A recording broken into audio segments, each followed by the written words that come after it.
বিসমিল্লাহির রহমানির রহিম। পরম করুণাময় ও অসীম দয়ালু আল্লাহর নামে শুরু। ومن أحسن قولا ممن دعا إلى الله وعمل صالحا وقال إنني من المسلمين।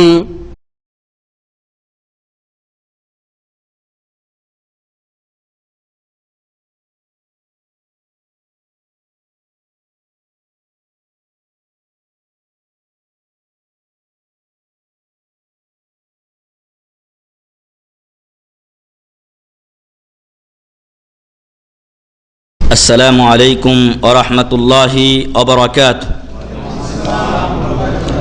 الحمد لله رب العالمين والصلاة والسلام على أشرف الأنبياء والمرسلين نبينا محمد وعلى آله وصحبه أجمعين ومن تبعهم بإحسان إلى يوم الدين.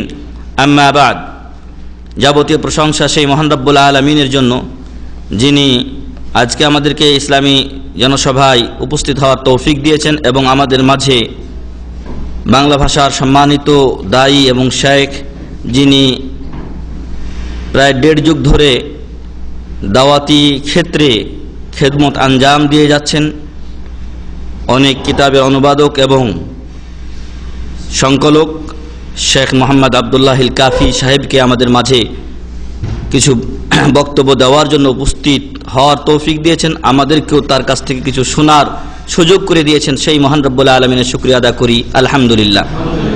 দরুদ ও শান্তির ধারা বর্ষিত হোক নবী মুহাম্মদুর রাসূলুল্লাহ সাল্লাল্লাহু আলাইহি ওয়াসাল্লামের উপরে।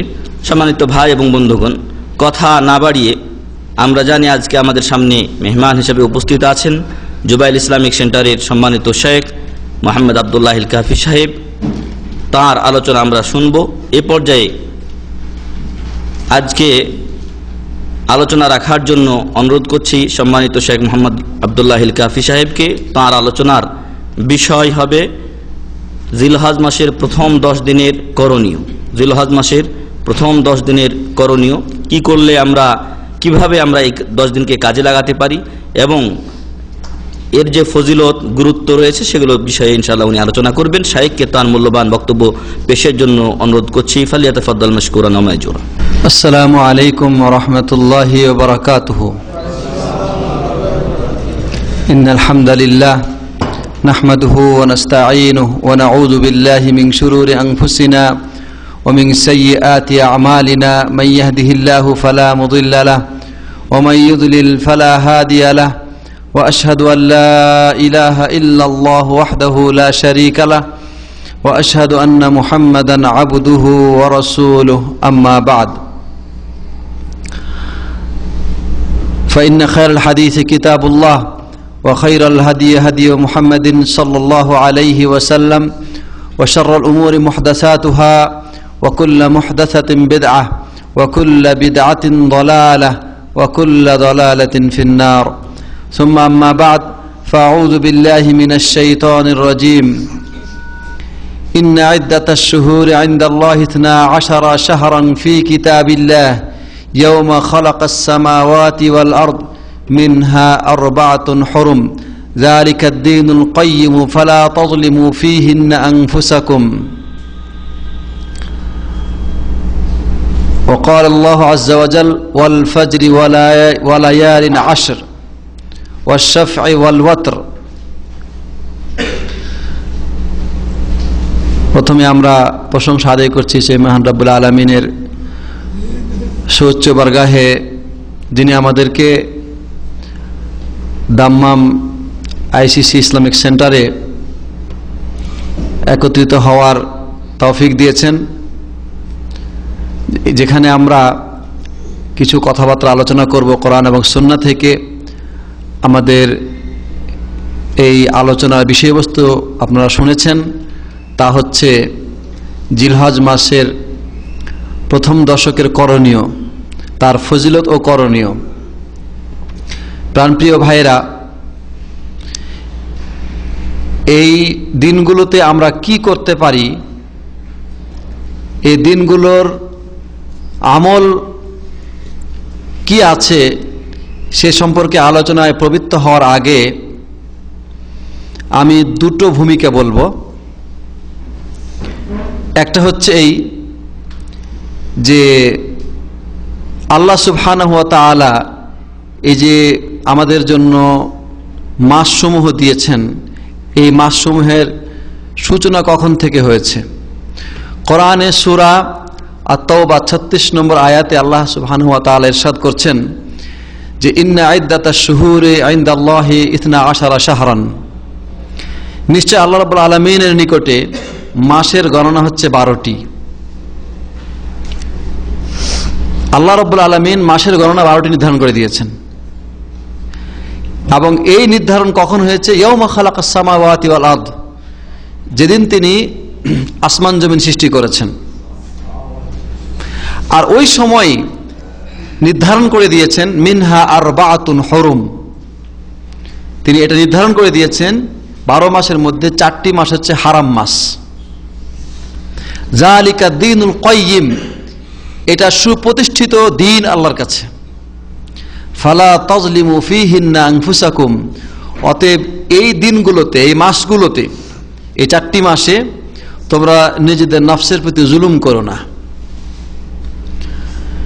আমরা এই আয়াতে দেখতে পাচ্ছি যে আল্লাহ তাআলা 12 মাসের মধ্যে 4টি মাসকে নির্ধারণ করে তাকে হারাম মাস বলে ঘোষণা দিয়েছেন।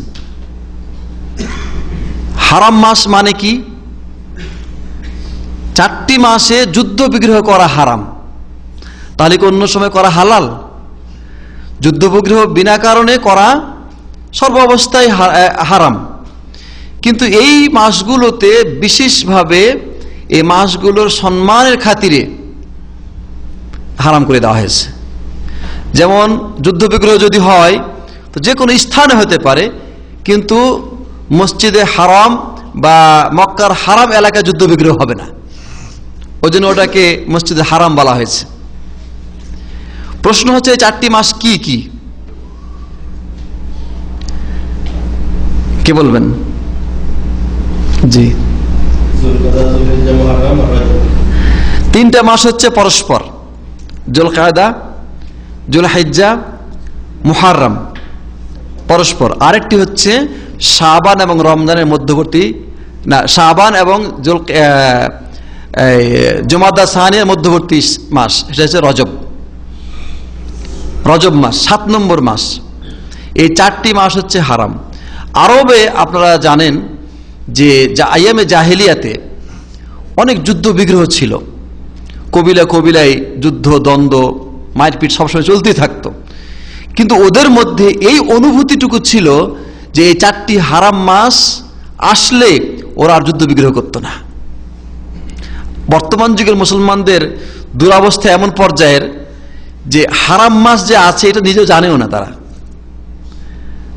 এবং ওই হারাম মাসগুলি সম্মান করে যে আল্লাহ বলছেন ফালা তাজলিমু ফীহিন্না আনফুসাকুম, তোমরা নিজের নফসের প্রতি জুলুম করো না, যুদ্ধ বিগ্রহ সহ অন্যান্য পাপাচার অন্যায় কাজে লিপ্ত হয়েও না। মানুষ যদি জানে তাহলে না সম্মান করবে, জানেই তো না।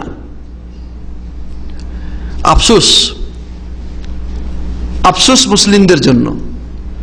অবশ্য এই সমস্ত বিষয় আমাদের সমাজে খুবই কম আলোচনা হয়, ইল্লা মাশাআল্লাহ। এই 4টি মাসের মধ্যে একটি গুরুত্বপূর্ণ মাস হচ্ছে জিলহজ্জা, হারাম মাস। 4টি হারাম মাসের মধ্যে একটি হারাম মাস হচ্ছে জিলহজ্জা, যে মাসের স্টার্টিং বা শুরু আমরা কয়েকদিন পরেই করব ইনশাআল্লাহ। প্রাণপ্রিয় ভাইরা, এই ভূমিকার পরে দ্বিতীয় আরেকটি কথা হচ্ছে এই যে সময় এবং স্থান এবং কর্ম, এই 3টা জিনিস, কোন কর্ম কোন সময়ে কোন স্থানে করলে ফজিলত বেশি হবে, তার সম্মান বেশি হবে, আল্লাহর কাছে বেশি পছন্দনীয় হবে, এটা তাওকিফি বিষয়, দলিলের উপর নির্ভরশীল বিষয়। বছরে যে 12 মাস, আমরা 4টি মাস হারাম মাস পেলাম, দলিল কি? কোরআন।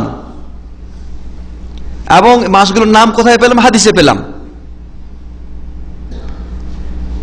এখন আরো এই 4টা মাসের মধ্যে বিশেষ আর কোনো দিন আছে কিনা, বিশেষ আরো কোনো রাত আছে কিনা, 4টি মাস ছাড়া আরো কোনো দিন আছে কিনা, আরো কোনো সময় আছে কিনা, এমনি ভাবে স্থানের বিষয়ে এমন কোন স্থান আছে কিনা যে স্থানের মর্যাদা অন্য স্থানের চাইতে বেশি, এই সাবজেক্টটা সম্পূর্ণ দলিলের উপর নির্ভর করছে। ঠিক এমনি ভাবে কর্মগুলো, আমলগুলো, এটাও একটা আরেকটার উপরে সম্মানিত, একটা চাইতে একটা বেশি সম্মান, একটা সম্মান আরেকটা চাইতে বেশি।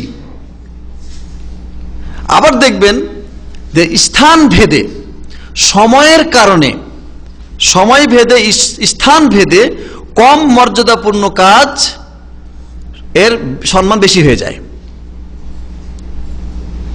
আমরা স্থানের বিষয়ে জানি যে আল্লাহ রাব্বুল আলামিন 3টি মসজিদকে মুসলমানদের জন্য সবচাইতে উত্তম মসজিদ নির্ধারণ করেছেন, এবং আল্লাহ নবী সাল্লাল্লাহু আলাইহি সাল্লাম ওই 3টি মসজিদকে উদ্দেশ্য করে সফর অনুমতি দিয়েছেন।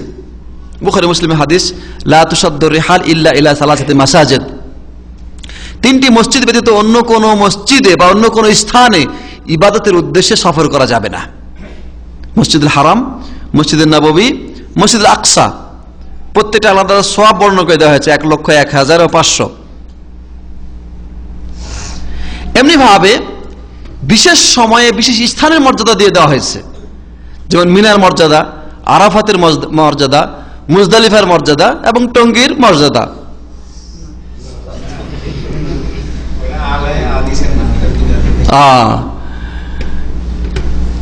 আরাফাতের মর্যাদা আমরা হাদিসে পেয়েছি, সেটার দিন নির্দিষ্ট করে দেওয়া আছে। মুজদালিফার মর্যাদা হাদিসে নির্দিষ্ট করে দেওয়া আছে। এই নির্দিষ্ট ওই সময়ের আগেও তার কোনো মর্যাদা নেই, পরেও কোনো মর্যাদা নেই। ঠিক আরাফাতের ক্ষেত্রে একই কথা, মিনার ক্ষেত্রেও একই কথা, কিন্তু মসজিদুল হারামের মর্যাদা সব সময়, কোন সময়ের জন্য ওই মর্যাদাতে কোনো ধরনের কোনো ঘাটতি নাই, কমতি নাই।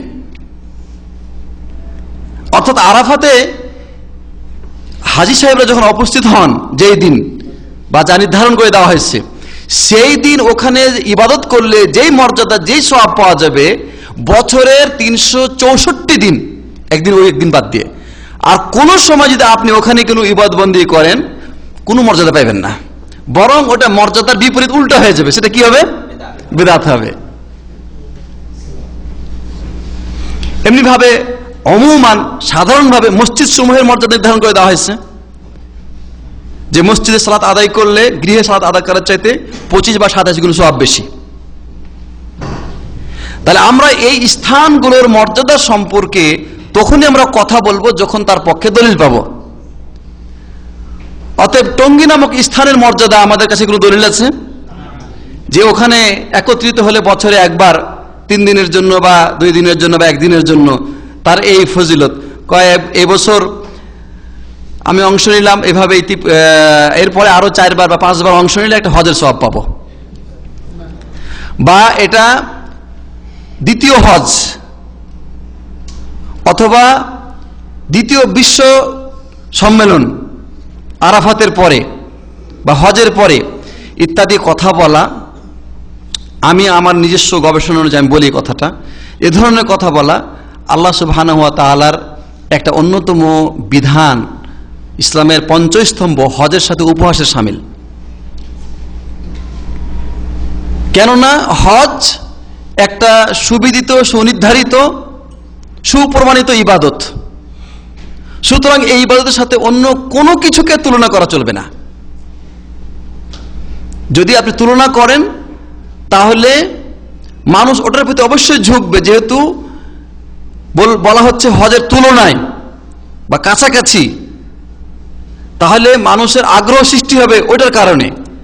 আর আগ্রহ সৃষ্টি হলে তখন আপনার হজ থেকে মানুষ বিমুখ হবে, অথবা হজের মর্যাদাকে ঘাটতি করা হবে। আর এমন বিষয় আগ্রহ সৃষ্টি করা যাতে কোরআন এবং সুন্নাহ থেকে দলিল নাই, সেটা অবশ্যই বেদাত, এতে কোনো সন্দেহ নাই।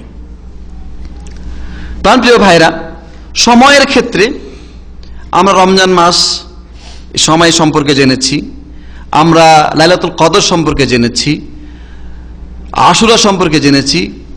আজকে আমরা জানবো জিলহজ্জার 10 দিন সম্পর্কে জানবো।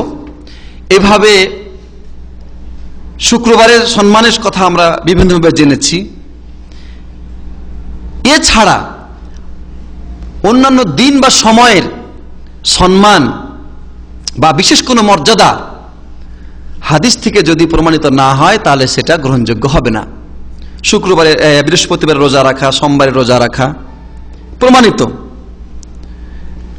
ঠিক এমনি ভাবে কোনো দিনকে, কোনো সময়কে কুলক্ষণ মনে করা যে এটা কুলক্ষণের দিন, কুলক্ষণের সময়, এই সময় সফর করা যাবে না, এ সময় বিবাহ শাদী করা যাবে না, এ সময় রান্নাবাড়া করা যাবে না, এ সময় কোনো কিছু করা যাবে না, এগুলো দলিল ভিত্তিক। যদি দলিলে থাকে মানবো, না হলে মানবো না। বেশিরভাগ ক্ষেত্রে এই ক্ষেত্রে আমাদের কোনো দলিল নেই। অতএব স্থানের সম্মান, সময়ের সম্মান দলিলের উপর নির্ভর করে। আর ওই দলিল ভিত্তিক ওই সম্মানগুলো আদায় হবে কিভাবে? যদি আমরা সেখানে নির্দিষ্ট আমলটা সম্পন্ন করি।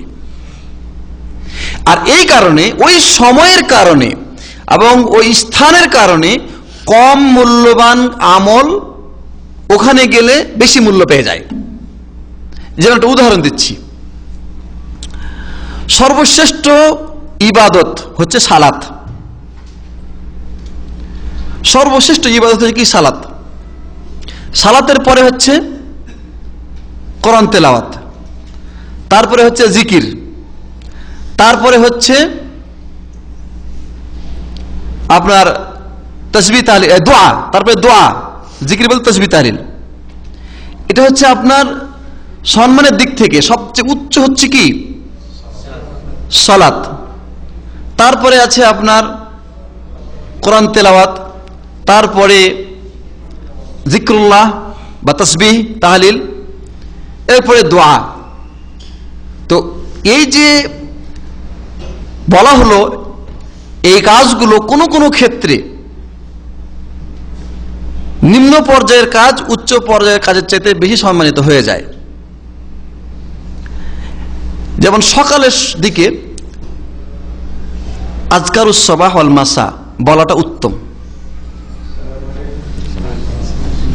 একজন মানুষ কোরআন তেলাওয়াত করছে, উত্তম আমল করছে, এমন সময় আজান হলো, ওই সময় কোরআন তেলাওয়াতের চাইতে আজানের জবাব দেওয়াটা বেশি উত্তম তার জন্য। আরেকজন মানুষ তাসবিহ তাহলিল করছে বা জিকির আজকার করতেছে, এমন সময় একজন লোক সালাম দিল, ওই সময় ওই তাসবিহ তাহলিলের চাইতে সালামের জবাব দেওয়াটা তার জন্য উত্তম। ঠিক এমনি ভাবে নফল রোজা আল্লাহর কাছে এটা পছন্দনীয় ইবাদত, কিন্তু নির্দিষ্ট সময়ে ওই নফল রোজাটা করতে পারলে তার মর্যাদা অনেক বেড়ে যায়। যেমন সেটা যদি ইয়ম আশুরা হয় অথবা ইয়ম আরাফা হয়, যেটা আমরা আজকে আলোচনা করব, তাহলে তার মর্যাদা অনেক বেড়ে যায়। এইভাবে ইবাদত সমূহ নির্দিষ্ট সময়ের কারণে, স্থানের কারণে আপনার উত্তম হয়ে যায়। যেমন আরাফাতের মাঠে বলেন যে সূর্য পশ্চিমবঙ্গে ধরার পর থেকে নিয়ে সূর্যাস্ত পর্যন্ত ওখানে সালাত উত্তম না, নামাজ উত্তম না, ওখানে দোয়া এবং জিকির উত্তম। এই জন্য নামাজের যে পার্টটা আছে, ওয়াক্তের যে নামাজ আছে, তা ওটাকে অ্যাডভান্স আদায় করে নিতে বলা হয়েছে। আপনি মুজদালিফা রাতে দেখেন যে হজে আসছি, বছরের একটা গুরুত্বপূর্ণ মৌসুম, কিন্তু এই জায়গাতে মুজদালিফা রাতে আপনার জন্য উত্তম হচ্ছে ঘুমানো। কেউ যদি বলে যে আর জীবনে আসতে পারবো কিনা, এই রাতটাকে এই ইবাদতবন্দি করে কাটিয়ে দেই, তাহলে তার ওই ইবাদত আল্লাহর কাছে গ্রহণযোগ্য হবে না, যেহেতু সে উত্তম কাজ করে নাই। তো এইভাবে প্রতিটি ইবাদত সময় এবং স্থান ভেদে আপনার উত্তম বা কম সওয়াবের এটা গ্রহণযোগ্য হবে, গণ্য হবে। ভাইরা আমার, আসুন আমরা আজকে আপনাদের সামনে আলোচনা করব আশরা জিলহিজ্জা সম্পর্কে। আশরা জিলহিজ্জা জিলহজের 10 দিন সম্পর্কে কেন আলোচনার প্রয়োজন? আল্লাহ সুবহানাহু ওয়া তাআলা বান্দার জন্য সব সময় কিন্তু আমল খোলা রেখেছেন। নফল ইবাদত, ফরজ ইবাদত, তাসবিহ, তাহলিল সব কিছু খোলা রেখেছেন। কিন্তু আল্লাহ তাআলা আবার বিশেষ বিশেষ মৌসুম দিয়েছেন, বিশেষ বিশেষ মৌসুম, গনিমতের মৌসুম, যে ওই মৌসুমে সে অল্প কাজ করে খুব বেশি সওয়াব আদায় করে নেবে। এসটিসি কোম্পানি মাঝে মাঝে কিছু ছাড়ে আর কি। হ্যাঁ, সবসময় তো আপনি 55 পয়সা দিয়ে ফোন করতে আছেন, কিন্তু হঠাৎ করে একটা অফার দিয়ে দিল যে আপনি মাত্র 5 রিয়াল রিচার্জ করলে সারাদিন ফ্রি কথা বলেন। এটা একটা ফজিলত সে দিল একটা। আল্লাহ সুবহানাহু ওয়া তাআলা বান্দাকে উদ্বুদ্ধ করার জন্য, আগ্রহী করে তোলার জন্য, তাকে তার প্রতি ধাবিত করার জন্য, ইবাদত বন্দেগীতে তার উৎসাহ বৃদ্ধি করার জন্য এমন কিছু কিছু মৌসুম দিয়েছেন, এমন কিছু কিছু সময় দিয়েছেন যেটা লাভ করলে সে আগ্রহী হয় এবং দেখে যে অল্প ইবাদতে অনেক বেশি সওয়াব সে পাচ্ছে। অথচ ওই ধরনের ইবাদত সে অন্য সময়ও করছিল, কিন্তু অত সওয়াব তার মনের মধ্যে কখনোই পাওয়ার আগ্রহ সৃষ্টি হয় নাই। জিলহজের প্রথম দশক সম্পর্কে কোরআনে সূরা আল ফাজরে আলোচনা আছে। আল্লাহ বলছে ওয়াল ফাজর ওয়া লায়ালিন আশর, ফজরের কসম, ওয়া লায়ালিন আশর, এবং 10 রাতের কসম। হাফেজ ইবনে কাসির রাহমাতুল্লাহ আলাই তাফসীর ইবনে কাসিরের মধ্যে উল্লেখ করেছেন যে এখানে 10 দিন বলতে জিলহজের 10 দিনকে বোঝানো হয়েছে। হাফেজ ইবনে হাজার রাহমাতুল্লাহ আলাই বলেছেন যে এই 10 দিন অত্যন্ত উত্তম, অনেক উত্তম, অনেক সম্মানিত, এই জন্য যে এই 10 দিনের ভিতরে মানব জীবনে যতগুলো গুরুত্বপূর্ণ আমল আছে সব পাওয়া যায়, এর ভিতরে সবই পাওয়া যায়। কি পাওয়া যায় আমি আলোচনা করব। ইবনে আব্বাস রাদিয়াল্লাহু তাআলা আনহু বর্ণনা, তিনি বলছেন আল্লাহ নবী সাল্লাল্লাহু আলাইহি সাল্লাম বলেন, মা মিন আইয়ামিন আল আমালুস সালিহু ফিহা আহাব্বু ইলাল্লাহি মিন হাযিহিল আশর। ক্বালু ওয়ালাল জিহাদু ফি সাবিলিল্লাহ, ক্বালা ওয়ালাল জিহাদু ফি সাবিলিল্লাহ ইল্লা রাজুলুন খারাজা বিমালিহি ওয়া নাফসিহি ফালাম ইয়ারজি' মিন যালিকা বিশাই। আখরাজাহুল বুখারী। আল্লাহ নবী সাল্লাল্লাহু আলাইহি সাল্লাম বলছেন যে জিলহজ্জের 10 দিনের মতো 10 দিনের মধ্যে যে আমলগুলো করা হয় এরকম কোন দিন আর বছরে কখনো পাওয়া যাবে না যেই দিনগুলোর আমল এই দিনগুলো আমলের চাইতে উত্তম হবে। জিলহজের এই 10 দিনে যে আমলগুলো করা হয় সেই আমলগুলোর চাইতে, সেই দিনগুলোর চাইতে শ্রেষ্ঠ কোনো এমন দিন বছরে কোথাও পাওয়া যাবে না যখনকার আমলগুলো এই আমলগুলোর চাইতে উত্তম হবে। সাহাবীরা বললেন যে ইয়া রাসূলুল্লাহ, অন্য সময় যদি জিহাদ করা হয় আল্লাহর পথে, এই অন্য সময় আল্লাহর পথে যদি জিহাদ করা হয়, তিনি বললেন যে ওই জিহাদ এর চাইতে এই সময়ের নেক আমার আল্লাহর কাছে বেশি পছন্দনীয়, জিহাদের চাইতেই আমলগুলো আল্লাহর কাছে বেশি পছন্দনীয়। তবে হ্যাঁ, ওই লোকের কথা ভিন্ন, যে লোক তার ধন সম্পদ এবং তার জান নিয়ে বের হয়ে গেল জিহাদের পথে, অতঃপর কোনো কিছুই সে ফেরত আনল না, নিজের জানও আল্লাহর রাস্তায় বিলিয়ে দিল, মাল আগে বিলিয়ে দিয়েছে, সেই লোকের কথা ভিন্ন। কারণ এটা হচ্ছে একজন ব্যক্তির জীবনের সবচাইতে বড় ত্যাগ, এর চাইতে বড় ত্যাগ আর কিছু থাকতে পারে না। এজন্য ইমাম নববী রাহমাতুল্লাহ আলাইহি বলেছেন যে এই দিনগুলোতে আমাল মুস্তাহাব্বা যেগুলি আছে সবগুলো আদায় করা খুব বেশি পছন্দনীয়। আল্লাহ কি বলছেন, আল্লাহ নবী সাল্লাল্লাহু আলাইহি ওয়াসাল্লাম কি বলছেন, আহাব্বু ইলাইহি, তার চাইতে বেশি পছন্দনীয় নয়। এই আমলগুলির চাইতে অন্য কোন সময়ের আমল বেশি পছন্দনীয় নয়। আল্লাহর কাছে এত মাহবুব এই সময়ের আমলগুলো। এজন্য যেহেতু এই সময়ের আমল আল্লাহর কাছে অন্যান্য সময়ের আমলের চাইতে বেশি পছন্দনীয়, এই জন্য এই সময়গুলোতে বেশি করে আমল করা দরকার।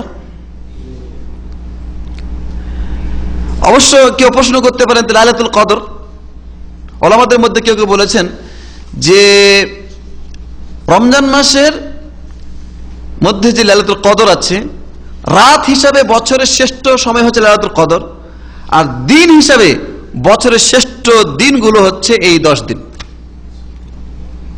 দিন হিসাবে সম্ভবত এটা হাফিজ ইবনে হাজার রাহমাতুল্লাহ আলাইহি বলেছেন।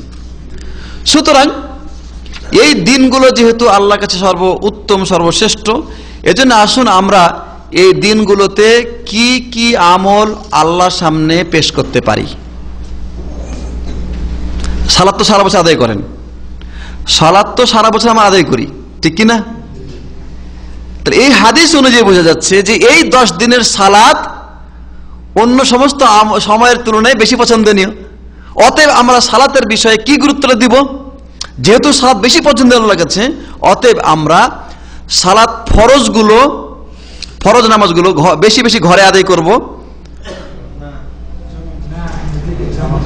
হ্যাঁ, অন্যান্য সময় হয়তো কিছু গাফলতি থাকতে পারে, কিন্তু চেষ্টা করব এই 10 দিন যেন কোনো গাফলতি নামাজে না আসে। অন্তত তাকবীরে তাহরিমার সাথে প্রতিটি নামাজ জামাতে এসে মসজিদে আদায় করব, যেহেতু এটা সবচেয়ে বেশি সম্মানিত নামাজ। হ্যাঁ, যদি হাদিস আছে যে কোনো মানুষ যদি 40 দিন তাকবীরে উলার সাথে, তাকবীরে তাহরিমার সাথে, ইমামের তাকবীরে উলার সাথে জামাতে নামাজ পড়তে পারে, তাহলে তাকে 2টি পুরস্কার দেওয়া হবে। তিরমিজির সহিহ হাদিস, 2টি পুরস্কার দেওয়া হবে। একটি হচ্ছে বারাআতুম মিনান নিফাক, আর এটা হচ্ছে বারাআতুম মিনান নার। ইমামের সাথে তাকবীরে তাহরিমা ইমাম যখন বলবেন তখন আপনি তাকবীরে তাহরিমা দিবেন। এইভাবে যদি আপনি 40 দিন একাধারে নামাজ আদায় করতে পারেন, তাহলে মুনাফিকি থেকে মুক্তি এবং জাহান্নাম থেকে মুক্তি 2টি সার্টিফিকেট আপনাকে দেওয়া হবে। আর ওই তিরমিজিতে আরেকটা হাদিস আছে, সেটা হলো যঈফ হাদিস, এবং সেটা মসজিদে নববীর সাথে সংশ্লিষ্ট করে দেওয়া হয়েছে। আর বলে দেওয়া হয়েছে যে 40 ওয়াক্ত নামাজ, 40 ওয়াক্ত নামাজ, 40 ওয়াক্ত নামাজ মসজিদে নববীতে তাকবীরুল্লাহর সাথে যদি পড়ে, তাহলে তার এই 2টা পুরস্কার দেওয়া হবে। এটা হলো যঈফ, ওটা হচ্ছে সহিহ। এজন্য এই যঈফ হাদিসের প্রতি খুব আমল হয়। হাদিসে বুড়া অথবা বুড়ি দেখবেন আর কিছু না, বাবারে আমার নিয়ে চল মসজিদে, একামত হয়ে যেতেছে, দৌড় দৌড় দৌড়, অথচ একামতের সময় দৌড়ানো নিষেধ, ওটা মনে নাই ওর। একামতের সমাজে দৌড়ানো চলবে না, ওটা আলাদা হাদিসে নিষেধ করা আছে, এটা আর জানা নাই।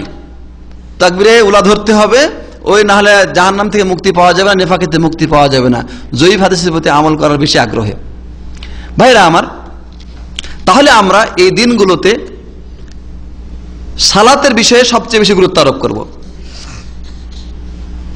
আল্লাহ নবী সাল্লাল্লাহু আলাইহি সাল্লাম বলছেন যে আলাইকা বিকাসরাতিস সুজুদ, তোমার আবশ্যক হচ্ছে যে তুমি খুব বেশি বেশি সেজদা করবে।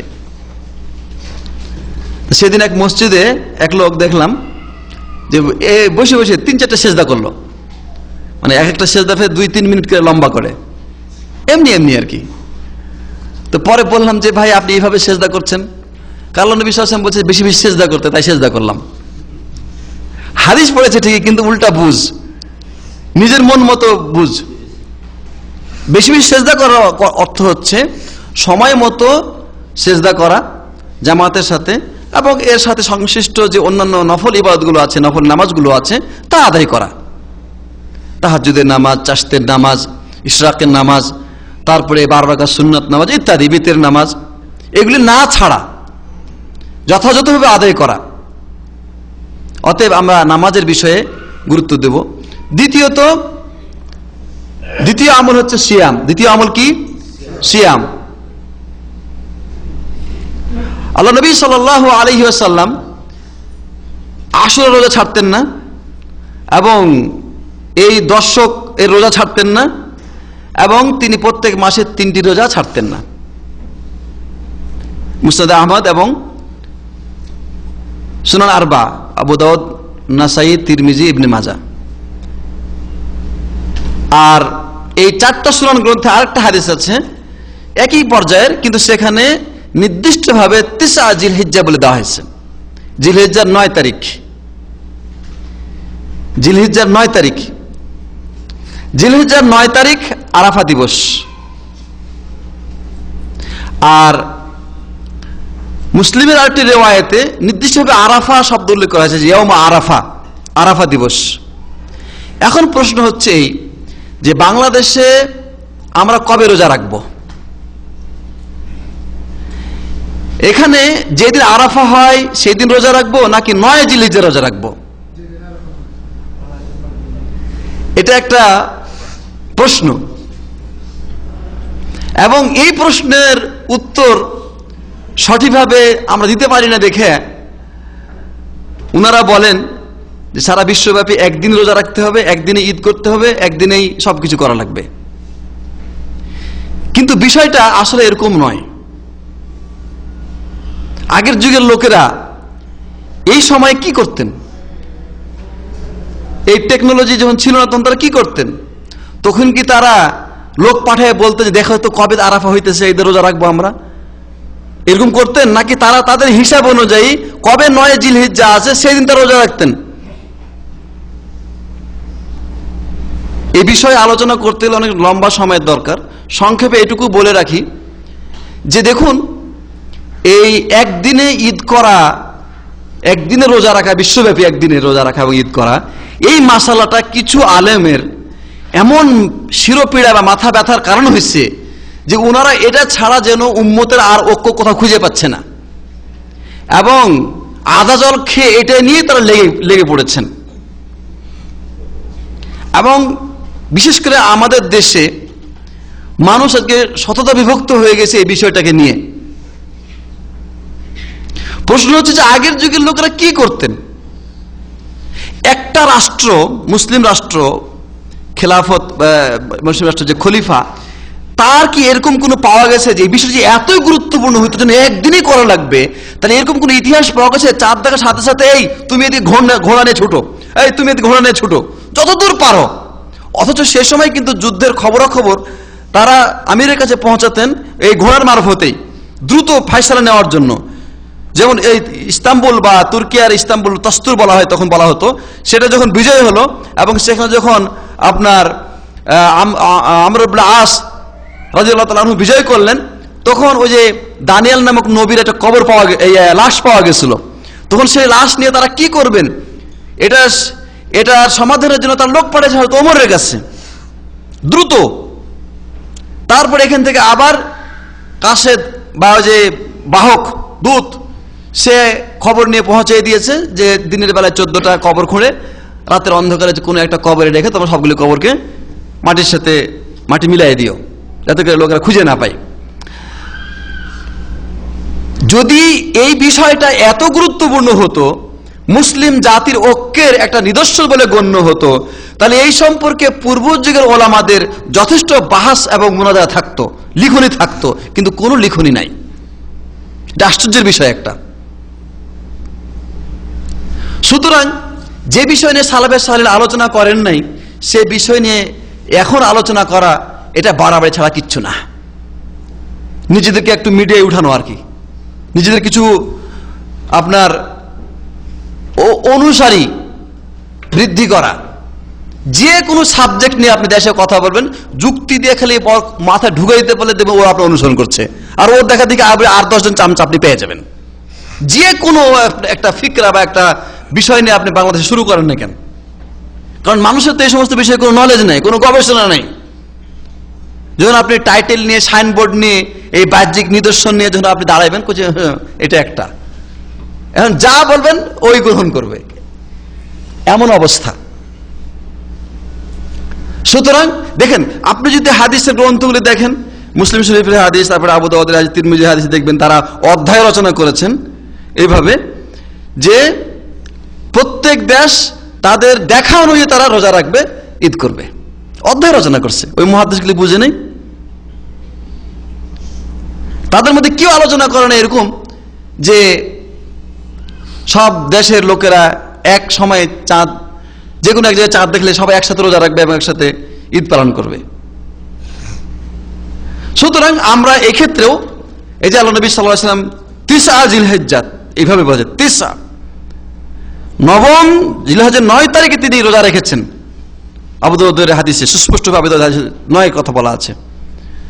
সুতরাং আমরা 9 জিলহজের রোজা রাখবো, এটাই আমাদের জন্য উত্তম।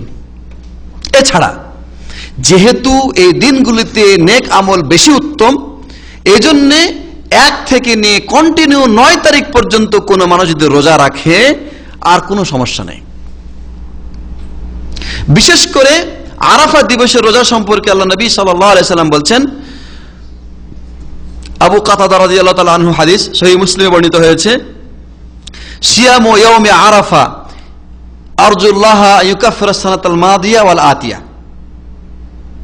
আরাফা দিবসের রোজা আমি আশা করি আল্লাহ এর বিনিময়ে বিগত 1 বছর এবং সামনের 1 বছর গুনাহ মাফ করে দিবেন।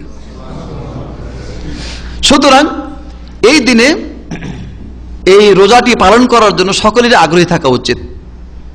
আর সম্ভব হলে এর আগের যে দিনগুলো আছে 1 থেকে নিয়ে এই দিনগুলোর তারও রোজা পালন করা উচিত যদি সম্ভব হয় আর কি। কারণ প্রত্যেকটা দিন উত্তম, প্রত্যেকটা দিনের রোজা আল্লাহর কাছে অন্যান্য বছরের অন্যান্য দিনের নফল রোজা চাইতে কি বেশি উত্তম, তাই না? আপনি বছরের অন্যান্য সময় নফল রোজা রাখবেন, ওই যে মাসে 3টা, সপ্তাহে 2টা, আরো ইত্যাদি নফল রোজা রাখবেন, ওগুলো সম্মানের কোনো সন্দেহ নাই। কিন্তু তার চাইতে বেশি সম্মানের রোজা হচ্ছে, তার চাইতে বেশি উপকার এবং আল্লাহর কাছে পছন্দের রোজা হচ্ছে আপনার এই দিনগুলোর রোজা। সুতরাং শুধু 9 তারিখটা ইন্ডিকেট করে নয়, ওটা তো অবশ্যই তার আগের গুলো রাখার চেষ্টা করতে হবে ইনশাআল্লাহ। মনে হচ্ছে আগ্রহ নাই। জাযাকুমুল্লাহ খায়ের। বিশেষ করে আরাফা দিবসটা যেহেতু এত ফজিলত, এজন্য আমরা এটাকে কিভাবে অতিবাহিত করতে হবে তার একটা আমি প্রোগ্রাম আপনার সামনে বলতে চাচ্ছি। আমার মনে হয় যে এই দিনে সবার ছুটি না, সবার ছুটি থাকে, তো বেশিরভাগ লোকের মানে ছুটি থাকে। সুতরাং যেহেতু আমাদের ছুটি থাকে, অতএব আমরা এই দিনটাকে কাজে লাগানোর চেষ্টা করি। 1 নম্বর কথা, আমি একটা মানে আপনাদের একটা প্রোগ্রাম দিচ্ছি।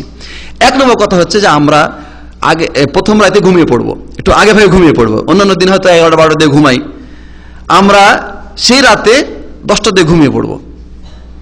তারপরে সকালে সাহুর খাবো, তারপরে মসজিদে যে তাকবীরে উলার সাথে নামাজ আদায় করব, সাহুর খাবো, তাকবীরে উলার সাথে জামাতে ফজরের নামাজ আদায় করব। 3 নম্বর কাজ। 4 নম্বর কাজ হচ্ছে নামাজ পড়ার পরে মসজিদ থেকে বের হবো না, কারোর সাথে কথা বলবো না, মসজিদে বসে থাকবো, তাসবিহ তাহলিল ইত্যাদি কোরআন তেলাওয়াতের মাধ্যমে সময় অতিবাহিত করব। সূর্য যখন উঠবে, তখন সূর্য 5টা 5:30টার সময় যদি সূর্য ওঠে, তখন থেকে 15 মিনিট পরে বা 10 মিনিট পরে 2 রাকাত নামাজ আদায় করব। আল্লাহ নবী সাল্লাল্লাহু আলাইহি সাল্লাম বলছেন, কোন মানুষ যদি ফজরের নামাজ পড়ে তার জায়নামাজে বসে থাকে এবং সেখানে জিকির আজকার করে, কারোর সাথে কথা না বলে এবং তার ওযু নষ্ট না হয়, অতঃপর সূর্য ওঠার পরে 2 রাকাত নামাজ আদায় করে, তাহলে সেই ব্যক্তি একটি পরিপূর্ণ হজ এবং পরিপূর্ণ ওমরা সওয়াব লাভ করবে। অতএব আমরা অন্তত এই আরাফা দিবসে এই টার্গেটটাকে আমরা যেন মিস না করি। এরপরে 4 নম্বর কাজ যেটা গেল। 5 নম্বর কাজ, কোরআনের বিশেষ অংশ, যাদের কোরআন পড়ার ভালো অভ্যাস আছে, যে আমি নির্দিষ্টভাবে 10 পারা বা 15 পারা কোরআন আজকে আমি তেলাওয়াত করব। রোজা রাখছি, জামাতে নামাজ পড়লাম, সকালে 2 রাকাত নামাজ আদায় করলাম, কোরআন তেলাওয়াত করছি, আজকের দিনে বিশেষভাবে কিছু সাদকা করব, বিশেষভাবে আজকে কিছু সাদকা করব গরিব দুঃখীকে। এটা হলো 5। 6 নম্বর কথা হচ্ছে যে আমি যে ফজরের নামাজ তাকবীর উলার সাথে পড়ার কথা বলেছি, সাথে সাথে বাকি নামাজগুলো তাকবীর উলার সাথে পড়বো, এটা একটাই পয়েন্ট আর কি। তারপরে সন্ধ্যার আগে আগে আজকারুল মাসা যেটা আছে, সন্ধ্যার যে জিকির সেগুলি পড়ে নেব, এরপরে ইফতার করব। আমরা যদি এইভাবে দিনটাকে অতিবাহিত করি এই প্রোগ্রামের উপর ভিত্তি করে, তাহলে কি আমরা বিশাল একটা উপার্জন, বিশাল একটা ব্যালেন্স আমরা এই দিনে পাচ্ছি না? পারবো না আমরা এটা করতে? ইনশাআল্লাহ। আজকের দিন যে ছুটির দিন, আর এটা যেহেতু শ্রেষ্ঠতম দিন, অত্যন্ত গুরুত্বপূর্ণ দিন, অতএব এই দিনটাকে আমরা হারাতে চাই না। এই দিনটাকে আমরা এর মধ্যে কোনো অবহেলা করব না, নিজেরা এটা করব। আমাদের যারা দেশে আমাদের আত্মীয় স্বজন আছে তাদেরকে আমরা উদ্বুদ্ধ করব, ওনারাও যেন এই দিনটাকে ঠিক এভাবেই অতিবাহিত করে। প্রাণপ্রিয় ভাইয়েরা, আমাদের নারীরা যারা আছেন, আমাদের বোনেরা যারা আছেন, তাদেরকে আমরা উদ্বুদ্ধ করব যে ছুটির দিন দেখে খালি ঘুম আর ঘুম অন্তত এই দিনের জন্য না হয়। এই দিনটা আমার জীবনের ক্যালেন্ডার থেকে চলে গেলে আমি আর পাবো না।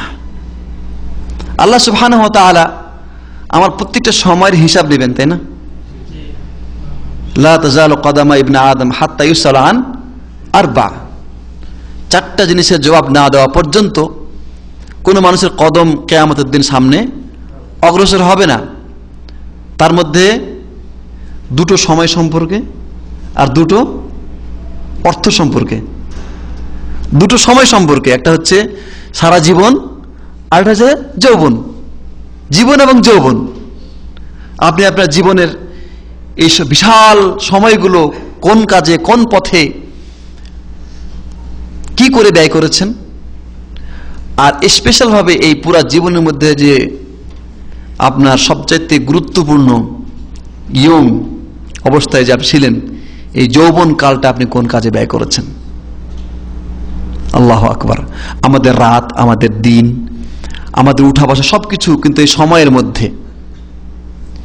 অতএব এই সময়ের হিসাব দিতে হবে আমাকে। অন্তত বছরের ভিতরে আমি নফল ইবাদত একটা দিন কন্টিনিউ করছি, আমি আল্লাহকে যেন বলতে পারি যে আল্লাহ, আমি অন্তত একটা দিন তোমার জন্য আমি নিজেকে অক্ফ করে দিয়েছিলাম। সুতরাং আমরা এই দিনটাকে এইভাবে অতিবাহিত করব। আর এই দিনের ভিতরে একটা জিকির, একটা দোয়া আমরা পাঠ করব। যদিও আল্লাহ নবী সাল্লাল্লাহু আলাইহি সাল্লাম বলেছেন যে আরাফা দিবসে সর্বশ্রেষ্ঠ যে দোয়াটি আমি এবং আমার পূর্বের নবীগণ পাঠ করেছি তা ছিল লা ইলাহা ইল্লাল্লাহু ওয়াহদাহু লা শারীকা লাহু লাহুল মুলকু ওয়া লাহুল হামদু ওয়া হুয়া আলা কুল্লি শাইইন কাদির। এই দোয়াটা কি আরাফাতের মাঠে যে সমস্ত হাজিরা উপস্থিত হয়েছে শুধু তাদের জন্য, নাকি ওই আরাফা দিবসে সমস্ত মুসলমানদের জন্য? আমার কাছে মনে হয় এটা সমস্ত মুসলমানদের জন্য। অতএব আমরা এই দোয়াটা পাঠ করতে পারি। এখানে কি আছে? তাওহীদ আছে, শিরক মুক্তির ঘোষণা আছে। বান্দার আল্লাহ রাব্বুল আলামিনের কাছে যে ক্ষুদ্রতা এবং তার কোনো ক্ষমতা নেই, এটার স্বীকৃতি আছে। আল্লাহ রাব্বুল আলামিনের মহত্ব, শ্রেষ্ঠত্বের বর্ণনা আছে। এই কালেমার ফজিলত আপনারা বহু শুনেছেন, তারপরেও বলি যে তাওহীদের কালেমা। আল্লাহ নবী সাল্লাল্লাহু আলাইহি সাল্লাম বলছেন, কোন মানুষ যদি এই কালেমাটি 100 বার পড়ে, কয়বার? 100 বার পড়ে, তাহলে তার আমল নামায় 10 জন কৃতদাস মুক্ত করা সব লেখা হবে। কোন কোন বর্ণনা আছে 4 জন, ইসমাইল আলাইহিস সালামের বংশের 4 জন কৃতদাস। ইসমাইলের বংশ কেন বলা হলো? এজন্য যে লেবার আছে না, লেবারের ন্যাশনালিটি অনুযায়ী কিন্তু দাম হয়। একই কাজ বাঙালি করলে 700 রিয়াল বেতন, আর ফিলিপাইনি করলে 1200 রিয়াল বেতন। আমাদের জুবেল নেভেল বেশি আমি দেখছি, একই কাজ, একই প্রফেশন, একই টাইমে ডিউটি এবং আসা যাওয়া সবকিছুই, কিন্তু ওর বেতন হচ্ছে 700 রিয়াল, ওর বেতন হচ্ছে 1200 রিয়াল। তাদের দৃষ্টিতে এর কোয়ালিটি ভালো। ওই কাজ যদি একটা আমেরিকায় করে তার বেতন মনে হয় 2000 রিয়াল হবে, তো চাকরের কোয়ালিটি অনুযায়ী দাম বেশি কম। আল্লাহ নবী সাল্লাল্লাহু আলাইহি ওয়াসাল্লাম ইসমাঈল আলাইহিস সালামের বংশের কৃতদাসের কথা কেন উল্লেখ করেছেন? যে এই বংশটা শ্রেষ্ঠ বংশ, এই বংশের যদি কোনো কৃতদাস পাওয়া যায় তাহলে এই শ্রেষ্ঠ এবং উচ্চ মানের, তার দাম বেশি, অতএব বেশি মূল্যবান বস্তু মুক্ত করার সে সওয়াব পাচ্ছে। সাধারণভাবে যদি কৃতদাস হয়, দাস বংশ ওটা, কিন্তু এরা দাস বংশ নয়, হঠাৎ করে যুদ্ধে ডামাডোলের কারণে তারা দাসে পরিণত হয়েছে, এদের মূল্য অনেক বেশি। যাই হোক, আল্লাহ নবী সাল্লাল্লাহু আলাইহি ওয়াসাল্লাম বলছেন যে 10 জন কৃতদাস মুক্ত করার সওয়াব তার আমলনামায় লেখা হবে। তার আমলনামায় 100টি নেকি লেখা হবে, তার আমলনামা থেকে 100টি গুনাহ মোচন করা হবে, তার মর্যাদা আল্লাহর কাছে 100টি মর্যাদা বৃদ্ধি করা হবে। কিয়ামতের দিন তার চাইতে শ্রেষ্ঠ কোনো আমল নিয়ে কেউ হাজির হতে পারবে না, ওই লোক ব্যতীত যে এর চাইতে বেশি এই কালেমাটা পাঠ করে। প্রাণপ্রিয় ভাইরা, আমি আপনাদেরকে একটা সূক্ষ্ম বিষয় থেকে ইঙ্গিত দিতে চাচ্ছি যে এখানে মর্যাদা বৃদ্ধির কথা বলা হয়েছে, গুনাহ মাফ করার কথা বলা হয়েছে এবং নেকির কথা বলা হয়েছে, ঠিক কি না? আচ্ছা, আপনারা আমাকে বলেন তো, লা ইলাহা ইল্লাল্লাহু ওয়াহদাহু লা শারীকা লাহু লাহুল মুলকু ওয়া লাহুল হামদু ওয়া হুয়া আলা কুল্লি শাইইন কাদির, এই কালেমাটার ভিতরে আমি বাংলা অর্থ বলছি যে আল্লাহর কোনো উপাস্য নেই, ওয়াহদাহু তিনি একক, লা শারীকা লাহু তার কোনো অংশী নেই, লাহুল মুলকু ওয়া লাহুল হামদু রাজত্ব একমাত্র তার অধিকারে, ওয়া লাহুল হামদু এবং সমস্ত প্রশংসার মালিক তিনি, ওয়া হুয়া আলা কুল্লি শাইইন কাদির এবং তিনি সকল কিছুর উপরে ক্ষমতাবান। এই যে বাক্যটি আমরা বললাম, এই বাক্যের ভিতরে আল্লাহ তুমি আমাকে মাফ করে দাও এরকম কোনো কথা আছে? আল্লাহ তুমি আমার সওয়াব বাড়িয়ে দাও কোনো কথা আছে? আল্লাহ তুমি মর্যাদা বাড়িয়ে দাও কোনো কথা আছে? ও, এর ভিতরে আরেকটা কথা ছিল যে এই সারা দিন এই লোক শয়তান থেকে মাহফুজ থাকবে। সারা দিন এই ব্যক্তি যেটা পড়েছে সে শয়তান থেকে মাহফুজ থাকবে। তো আল্লাহ তুমি আমাকে শয়তান থেকে বাঁচাও এরকম কোনো কথা এর ভিতরে আছে? এই কথাটি তাওহীদের বাণী। আর যারা তাওহীদকে বাস্তবায়ন করবে, যারা তাওহীদকে এককভাবে গ্রহণ করবে, তাওহীদই তার জীবনের মূলমন্ত্র হবে, এই সমস্ত বিষয় অটোমেটিক তার হাসিল হয়ে যাবে। এটা হচ্ছে ফিকহুল আজকার, এই সমস্ত জিকির আজকারের ফিকহ, এটা হলো মূল গুড় তথ্য। কি বলা হয়েছে? সুবহানাল্লাহ ওয়ালহামদুলিল্লাহ সুবহানাল্লাহ তামলাউল মিজান, ওয়ালহামদুলিল্লাহ সুবহানাল্লাহ ওয়ালহামদুলিল্লাহ তামলাআনে মা বাইনাস সামাই ওয়াল আরদ। বলছে সুবহানাল্লাহ বললে নেকির পাল্লা ভর্তি হয়ে যায়।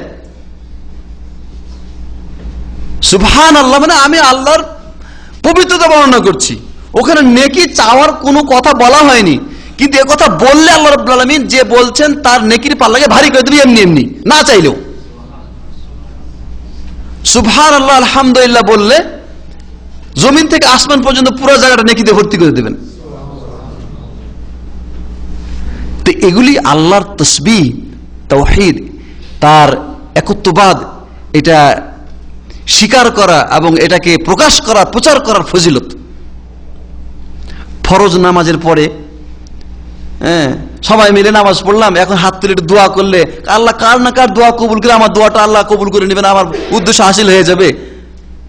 যুক্তি কত সুন্দর, হুজুর দোয়া একটু করে দেন।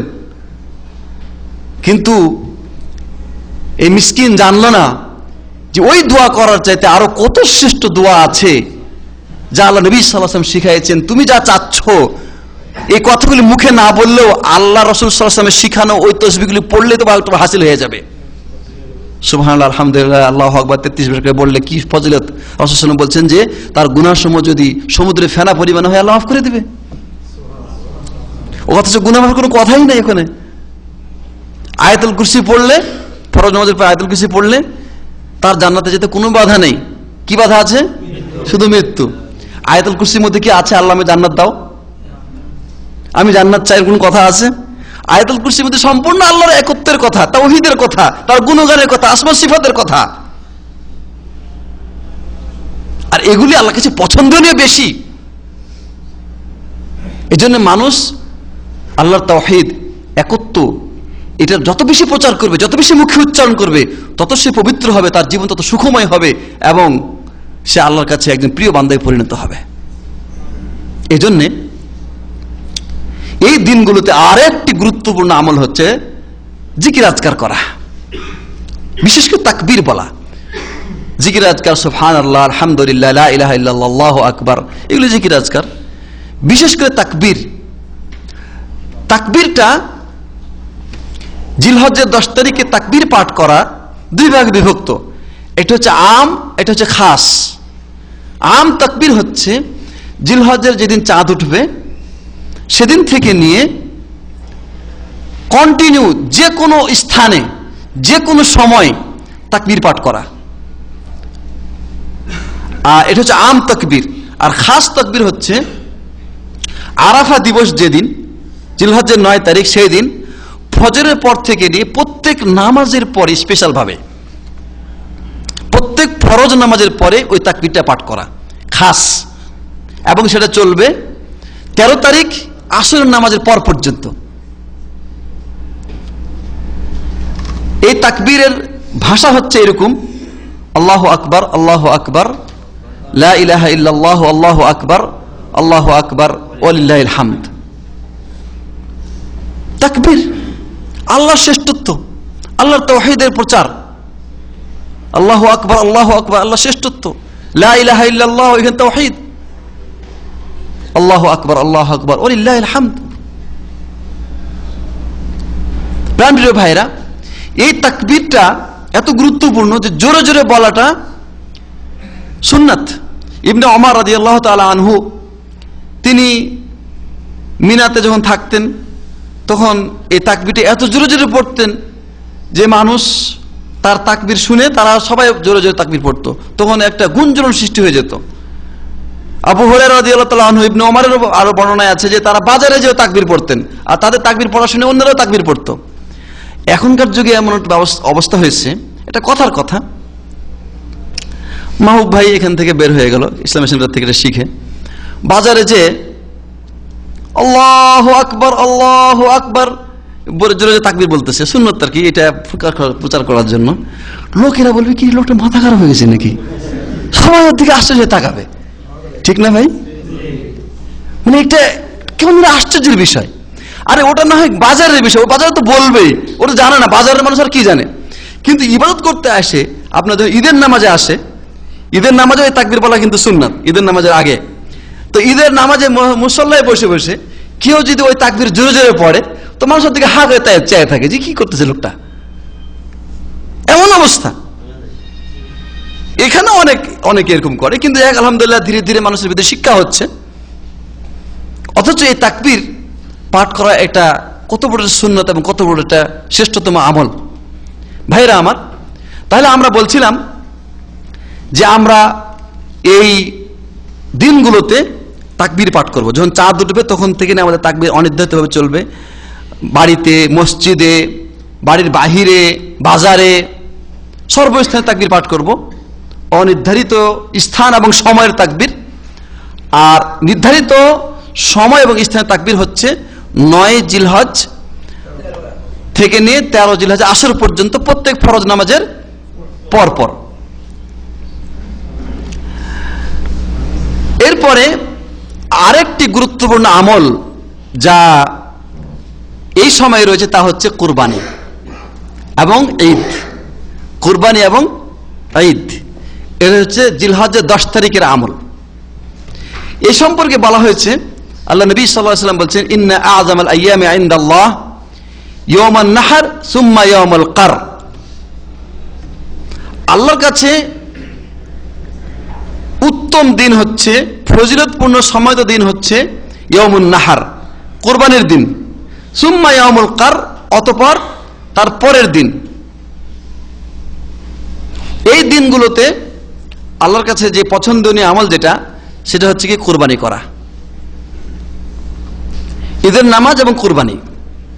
মুসলমানদেরকে আল্লাহ সুবহানাহু ওয়া তাআলা 2টি ঈদ দিয়েছেন, একটা হচ্ছে ঈদুল ফিতর এবং ঈদুল আদহা। আর ভারত উপমহাদেশে আমরা ঈদ পালন করি কয়টা? অসংখ্য ঈদ, মানে বেশি বড় আকারে 3টা হয় আর কি। এটা ঈদুল ফিতর, ঈদুল আযহা আর ঈদে মিলাদুন নবী, সব ঈদের বড় ঈদ নবীজির জন্ম ঈদ। স্লোগান বানাইছে সব ঈদের বড় ঈদ নবীজির জন্ম ঈদ।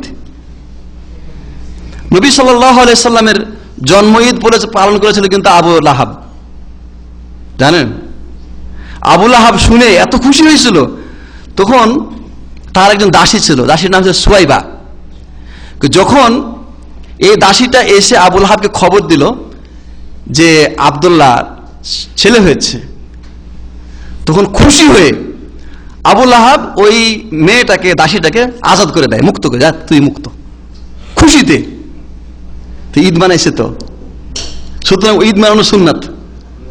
রাসূল সাল্লাল্লাহু আলাইহি ওয়াসাল্লামের জন্মদিন উপলক্ষে ঈদ মানানো সুন্নাত, এটা আবু লাহাবের সুন্নাত,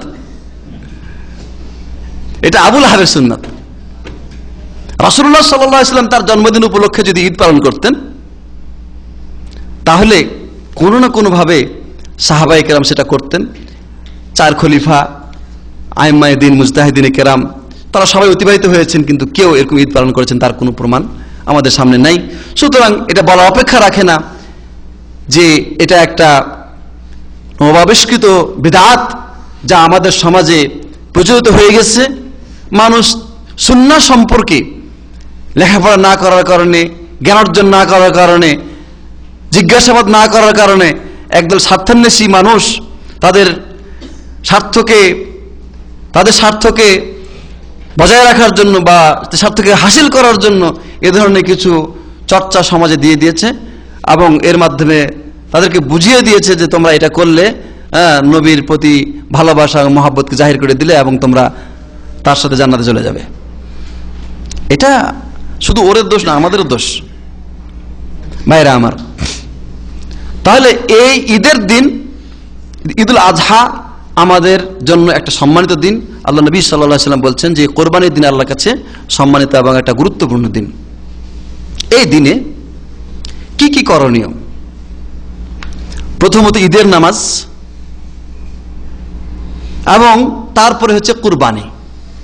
ঈদের নামাজ সম্পর্কে আলোচনা দীর্ঘ করা দরকার নেই, আপনারা জানেন যে ঈদের নামাজে ঈদগাহে গিয়ে আদায় করা, ঈদ কুরবানির সময় কিছু না খেয়ে যাওয়া এবং কুরবানি থেকে ঈদের নামাজ পড়ে এসে কুরবানি খাওয়া, এটা সুন্নাত। এগুলা বিশেষ করে কোনো মানুষ যদি কুরবানি দিতে ইচ্ছা করে তার জন্য একটা গুরুত্বপূর্ণ সুন্নাত আছে। যে ব্যক্তি কুরবানি দিতে ইচ্ছা করবে তার জন্য একটা গুরুত্বপূর্ণ সুন্নাত আছে, এবং তার এই সুন্নতের জন্য প্রস্তুতি চাঁদ ওঠার আগে থেকে নিতে হবে। সেটা হচ্ছে আল্লাহ নবী সাল্লাল্লাহু আলাইহি ওয়াসাল্লাম বলছে, উম্মে সালামা রাদিয়াল্লাহু তাআলা আনহার বর্ণনা, হাদিসটি মুসলিম শরীফে রয়েছে, যে তোমাদের মধ্যে কোনো ব্যক্তি যদি কুরবানি করার ইচ্ছা পোষণ করে তাহলে সে যেন নিজের চুল, নখ ইত্যাদি না কাটে। বগল, নাভিমূল, নখ বা চুল, মোচ ইত্যাদি কোনোটাই কাটা চলবে না, তার দাড়ি কাটা যাবে। ঠিক আছে? কালকে ঈদ, দাড়িটা না কাটলে, শেভ না করলে কি সুন্দর লাগবে?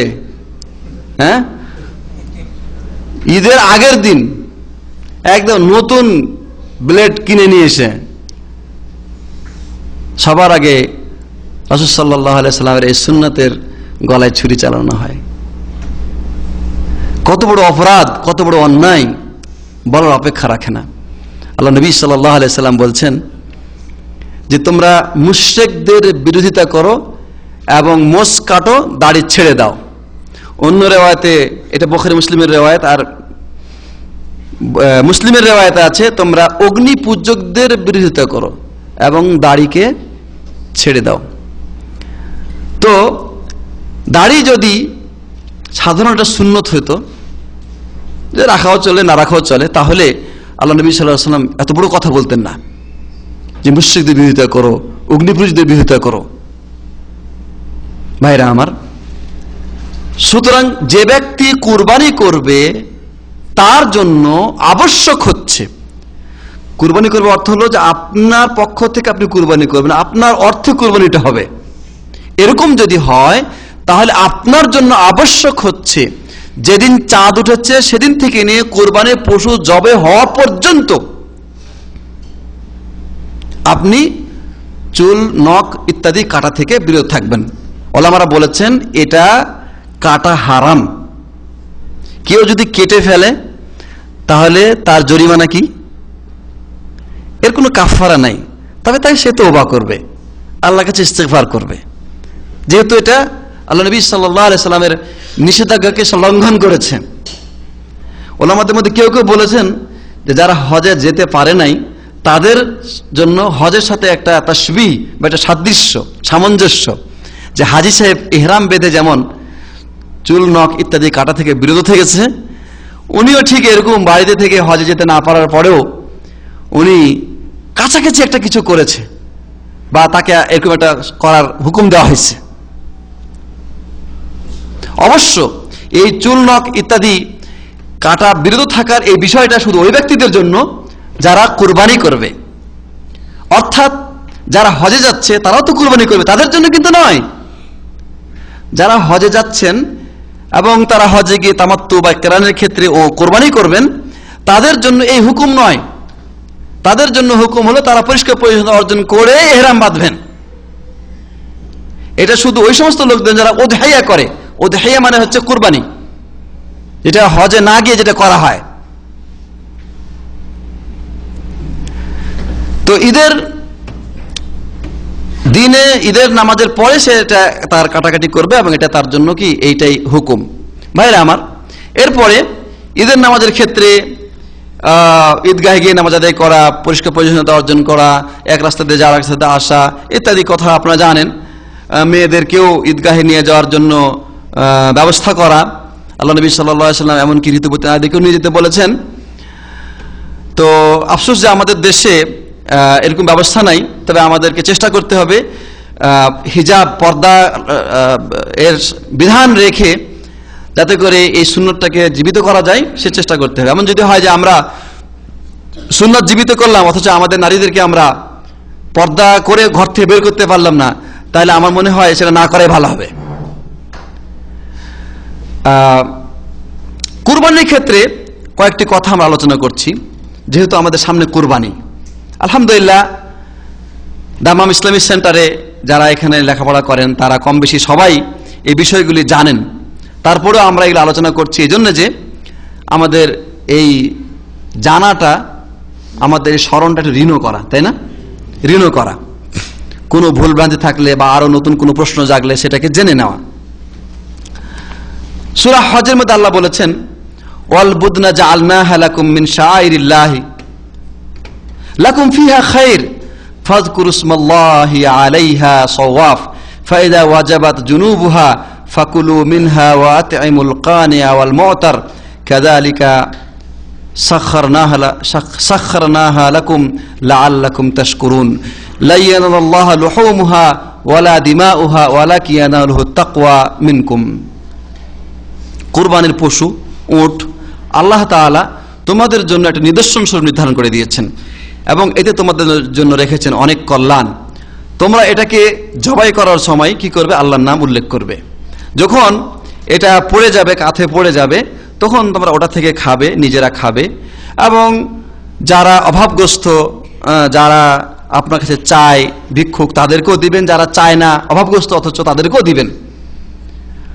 আল্লাহ বলছেন যে এগুলি আল্লাহ তাআলা তোমাদের জন্য নির্ধারণ করে দিয়েছেন যাতে করে তোমরা আল্লাহর শুকরিয়া আদায় করো। আল্লাহ বলছেন লা ইয়ানালুল্লাহু লুহুমুহা ওয়ালা দিমাউহা, এই সমস্ত প্রাণীর রক্ত এবং মাংস, লহম মানে মাংস আর দিমা রক্ত, রক্ত মাংস কোনোটাই আল্লাহর কাছে পৌঁছে না। ওয়ালাকিন ইয়ানালুহুত তাকওয়া মিনকুম, কিন্তু আল্লাহর কাছে তোমাদের পক্ষ থেকে যা পৌঁছে তা হচ্ছে কি? তাকওয়া। তুমি কি উদ্দেশ্যে কুরবানিটা করেছো ওই উদ্দেশ্য আল্লাহর কাছে পৌঁছে। গোশত তো তুমি খাবা, এটা তোমারই কাজ। আল্লাহ রাব্বুল আলামিন এগুলো দরকার নাই, কিন্তু তুমি এই কুরবানিটা কেন করেছো? পেপারে ওঠানোর জন্য, নাকি টেলিভিশনে দেখানোর জন্য, নাকি গ্রামে ঢোল পিটিয়ে দেখানোর জন্য যে হ্যাঁ এত বড় একটা গরু চেয়ারম্যান সাহেব কিনে এনেছে, অথবা অমুক হাজী সাহেব 2 লক্ষ টাকা দামে গরু কুরবানি দিচ্ছে? হ্যাঁ, আল্লাহ সুবহানাহু ওয়া তাআলা তোমার অন্তর দেখতে চান। বাহ্যিক আকৃতির নাম তাকওয়া নয়। তাকওয়া বাহ্যিক আকৃতির নাম নয়। তাকওয়া হচ্ছে অন্তরে আল্লাহর ভয়। কিসের ভয়? আল্লাহর ভয়। কি আল্লাহ রাব্বুল আলামিন কি করবেন? আল্লাহকে ভয় না করলে আল্লাহ কি করবেন বলেন? আল্লাহ রাগম্বিত হবেন, জাহান্নামে দিবেন। অতএব শাস্তি থেকে, জাহান্নাম থেকে বাঁচার জন্য যেই ভয়টা, এটার নাম হচ্ছে তাকওয়া। খালি ভয় করলে হবে নাকি? বাঁচার জন্য ব্যবস্থা গ্রহণ করতে হবে। ওই ব্যবস্থার নাম হচ্ছে মূলত তাকওয়া। সেটা কি? আল্লাহ যা হুকুম করেছেন তা মেনে নেওয়া, এবং আল্লাহ যা নিষেধ করেছেন তা থেকে বেঁচে থাকা। এটার নাম হচ্ছে তাকওয়া। সুতরাং তাকওয়া সাইনবোর্ডের নাম না, টাইটেলের নাম না। পরেশগার মানুষ দেখেছি, অনেক পরেশগার, বড় এখন পাগড়ি এবং টুপি আর দাড়ি তো অনেক লম্বা, আর আলখেল্লা, সুবহানাল্লাহ, এত বড় আলখেল্লা মানুষ আমাদের গ্রামে দেখিনি। তাদের পরেশগারিতা, তাকওয়ার বিবরণ হচ্ছে বাহ্যিক। কিন্তু একজন মানুষ যদি তাকওয়াবান হয় তাহলে সে সুন্নাহপন্থী হবে, তাওহীদপন্থী হবে, সুন্নাহপন্থী হবে, বেদাত থেকে নিজেকে বিরত রাখবে, এবং তার আচার আচরণ, চালচলন, কথাবার্তায় আল্লাহর ভয় আছে, এটা বোঝা যাবে। ভাইরা আমার, আল্লাহ বলছেন যে আল্লাহর কাছে যা পৌঁছছে তা হচ্ছে তোমাদের অন্তর বা তাকওয়া। ওয়ালাকি ইয়ানালুহু তাকওয়া মিনকুম। সুতরাং এই কুরবানি কেন করেছেন এটা কিন্তু আল্লাহ রাব্বুল আলামিন জানেন, পৃথিবীর অন্য কোনো মানুষ না জানলেও। কুল ইন্না সলাতি ওয়া নুসুকি ওয়া মাহইয়ায়া ওয়া মামাতি লিল্লাহি রাব্বিল আলামিন। আপনি বলে দিন, নিশ্চয় আমার সালাত এবং আমার কুরবানি, আমার ত্যাগ, আমার কুরবানি, আমার জীবন মরণ সবকিছু কার জন্য? আল্লাহর জন্য। এটা যদি অন্তর থেকে আপনি অনুধাবন করেন, অন্তর থেকে যদি এই কথাটা বের হয়, আপনার ওই কর্মটা যদি অন্তর থেকে বের হয়, তাহলে সেটা আল্লাহর কাছে পৌঁছবে। কুরবানির পশুর কোনো কিছু আল্লাহর কাছে পৌঁছবে না।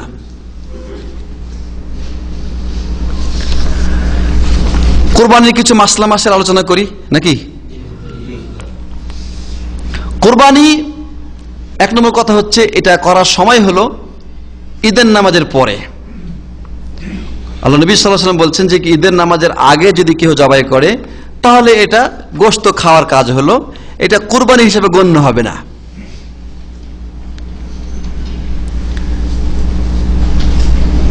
রাসূল সাল্লাল্লাহু আলাইহি ওয়াসাল্লাম বলছেন, ইন্না আউওয়ালা মা নাবদা বিহি ফি ইয়াওমিনা হাদা আন নুসাল্লি। সর্বপ্রথম আমরা এই দিনকে আমরা শুরু করব যা দিয়ে, তা হচ্ছে আমরা নামাজ আদায় করব, ঈদের নামাজ। সুম্মা নারজি ফানানহার। অতঃপর এসে আমরা কুরবানি করব। যে ব্যক্তি এটা করবে, মান ফাআলা হাযা ফাকাদ আসাবা সুন্নাতানা, যে ব্যক্তি এটা করবে সে আমার সুন্নত অনুযায়ী কাজ করবে।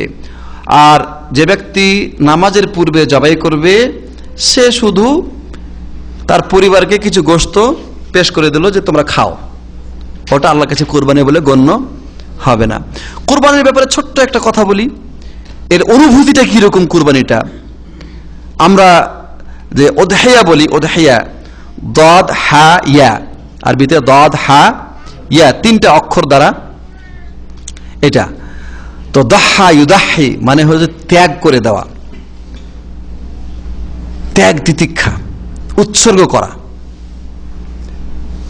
এটা উৎসর্গ। ইব্রাহিম আলাইহিস সালামকে আল্লাহ তাআলা যখন হুকুম করেছিলেন তার সন্তানকে জবাই করার জন্য, তা আল্লাহর সন্তুষ্টির জন্য, আল্লাহর হুকুম পালনার্থে তিনি নিজের সন্তানের প্রতি মায়াকে ত্যাগ করে তার স্নেহ ভালোবাসা, কত বছর বয়সে তিনি ছেলে পেয়েছেন, আর সেই ছেলেকে আল্লাহ বলছে তুমি জবাই করো আমার রাস্তায়। কত বিশাল পরীক্ষা! এবং ওই পরীক্ষাতে তিনি একটিবারও চিন্তা করলেন না যে আমি এটাকে জবাই করে দিলে বা মেরে ফেললে তো আমি নির্বংশ হয়ে যাব। একটিবারও চিন্তা করেন নাই। আল্লাহ সুবহানাহু ওয়া তাআলা আদেশ করেছেন, তিনি আদেশ বাস্তবায়ন করার জন্য নিজের ছেলের কাছে যায় বলছে যে আমি তো স্বপ্নে দেখলাম তোমাকে জবাই করতেছি আমি। আর নবীদের স্বপ্ন কি ওহী? ছেলে কি বলতেছে ইয়া আবাতি ইফআল মা তু'মার সাতাজিদুনি ইনশাআল্লাহু মিনাস সাবিরিন। সুবহানাল্লাহি ওয়া বিহামদি। ছেলে বলতেছে তুমি খায়া কাম পাওনি, আমাকে জবাই করতে আসছো না, এটা বলছে। আল্লাহু আকবার। ছেলে বলতেছে হে আমার পিতা, আপনাকে আপনার রব যা আদেশ করেছেন আপনি সেটা বাস্তবায়ন করুন। আপনি ভাইবেন না যে আমি পালিয়ে যাব বা আমি এটাকে গ্রহণ করব না। আপনি দেখবেন যে আমি সবুরের সাথে আপনার ছুরির নিচে শুয়ে থাকবো, একটুকু নজর করব না, কোথাও আমি পালাবো না। আল্লাহু আকবার। সত্যি সত্যি যখন পিতা এবং পুত্র আল্লাহর হুকুম বাস্তবায়ন করার জন্য প্রস্তুতি গ্রহণ করে ফেললেন, জায়গা মতো তারা পৌঁছে গেলেন, এখন কাজ হয়ে যাবে, আল্লাহ সুবহানাহু ওয়া তাআলা তার নবীকে ডাক দিয়ে বললেন, ইয়া ইব্রাহিম কাদ সাদ্দাকতা রুইয়া। কাজ তো করে না ইব্রাহিম এখনো, কিন্তু প্রস্তুতি নিয়ে ফেলেছে, অন্তর তার বলছে করবো আমি, এখন আমার রব আমাকে আদেশ করেছে। আল্লাহু আকবার। এটার নাম হচ্ছে কুরবানি, এটার নাম হচ্ছে ত্যাগ, আল্লাহর জন্য উৎসর্গ। আল্লাহ সুবহানাহু ওয়া তাআলা তারপর ডাক দিয়ে বললেন যে ঠিক আছে, ঠিকই তো, তুমি তোমার স্বপ্নকে বাস্তবায়ন করে ফেলেছো, খালাস, আমি এটুকু দেখতে চাইছিলাম। আখের মোমেন্ট, শেষ মুহূর্তটা, এটা হচ্ছে তার আগের কথাবার্তা অনেক কিছু মানে মনে ঝাল টাল ঝাড়ার পরে ঠিক আছে করছে যখন করেই ফেলি, বলছে যখন করেই ফেলি, না হলে উপায় তো নাই। এটা না, প্রথম থেকেই প্রস্তুত, হ্যাঁ আল্লাহ বলেছেন বাস আমি করব।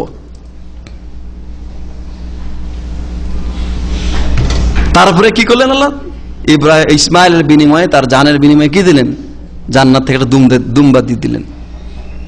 ফাদাইনাহু বিযিবহিন আযীম। যিবহ মানে একটা জবাই করার জন্য একটা প্রাণী, বড় একটা প্রাণী দিলেন আল্লাহ সুবহানাহু ওয়া তাআলা দিলেন। ওখান থেকে না কুরবানি শুরু হলো। যদি ওখান থেকে চালু থাকতো যে প্রত্যেকে একটা একটা ছেলে কুরবানি দেওয়া লাগবে, তাহলে তো খবর ছিল। হ্যাঁ, তাহলে অনেক শাসক আছে তাদের মাত্র একটাই ছেলে, ওটা কুরবানি করে দেয়, আর কি কুরবানি করবে সে? শেষ। ভাইরা আমার, কুরবানিটা এরকম একটা অনুভূতির মধ্যে থাকতে হবে, আমি আল্লাহর সন্তুষ্টির জন্য কোনো কিছু ত্যাগ করতেছি। কুরবানি মানুষকে দেখানোর জন্য নয়, শুধু গোশত খাওয়ার জন্য নয়, বড়াই করার জন্য নয়। এই কুরবানির সময় বলেছি ঈদের নামাজের পরে, এটা অধিকাংশ ওলামাদের মতে সুন্নাতে মুআক্কাদা, যদিও কেউ কেউ এটাকে ওয়াজিব বলেছেন। একটা পরিবারের পক্ষ থেকে একটা কুরবানি যথেষ্ট। যে ব্যক্তি কুরবানি দিবে সে এবং তার পরিবারের পক্ষ থেকে, তার এবং তার পরিবারের পক্ষ থেকে কুরবানিটা দিবে। আল্লাহ নবী সাল্লাল্লাহু আলাইহি ওয়াসাল্লাম কুরবানি করেছেন, করে বলেছেন যে আল্লাহুম্মা হাযা মিন্নি ওয়া মিন আলি বাইতি ওয়া মিন উম্মতি। হে আল্লাহ, এটা এই কুরবানিটা আমার পক্ষ থেকে, আমার পরিবারের পক্ষ থেকে এবং আমার উম্মতের পক্ষ থেকে। মান দাহা মান লাম ইউদাহি, যারা কুরবানি করে তাদের পক্ষ থেকে, যারা কুরবানি করে তাদের পক্ষ থেকেও। আল্লাহ নবী সাল্লাল্লাহু আলাইহি ওয়াসাল্লাম আমাদের সকলের পক্ষ থেকে কুরবানি করে দিয়েছেন। কুরবানি করা এই জন্য অধিকাংশ আলেমের মতে সুন্নতে মুআক্কাদা। তবে এটা খুবই গুরুত্বপূর্ণ সুন্নাত, যাদের সামর্থ্য আছে তারা যেন কুরবানি করে, এ ব্যাপারে যেন গাফলতি না করে।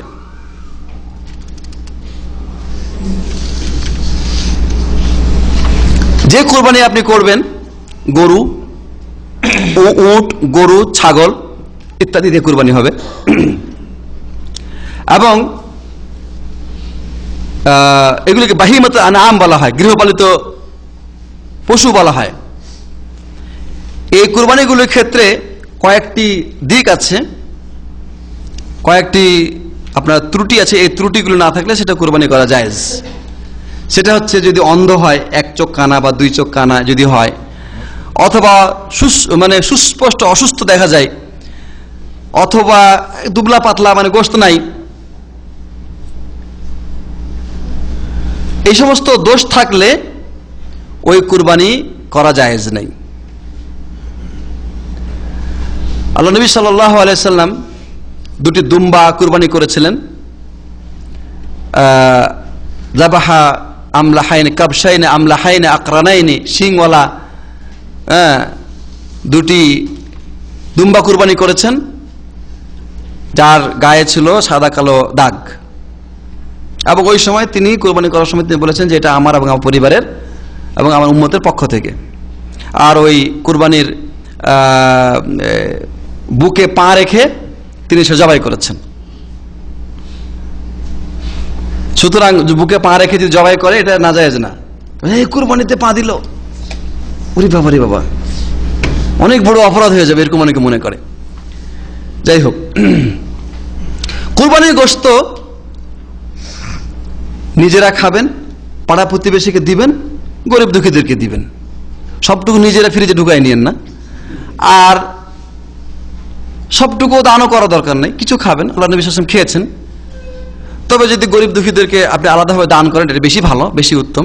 কারণ আমাদের সমাজে এমন অনেক গরিব দুঃখী রয়েছেন যে যারা বছরে কোনো সময় গোশত খাওয়া তাদের সুযোগ হয় না, ওই কুরবানির মৌসুমে যা একটু তারা পায়।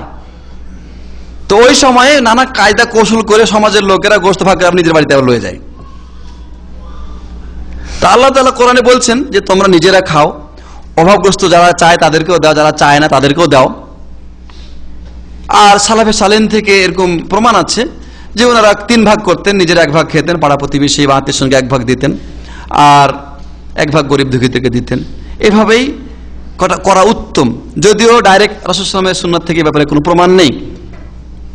কিন্তু কুরবানিটা যেহেতু হচ্ছে দান বা ত্যাগ, একটা খরচ আল্লাহর রাস্তায়, অতএব সবই যদি আমরা ফ্রিজে ঢুকাই ফেলি তাহলে তো হলো না।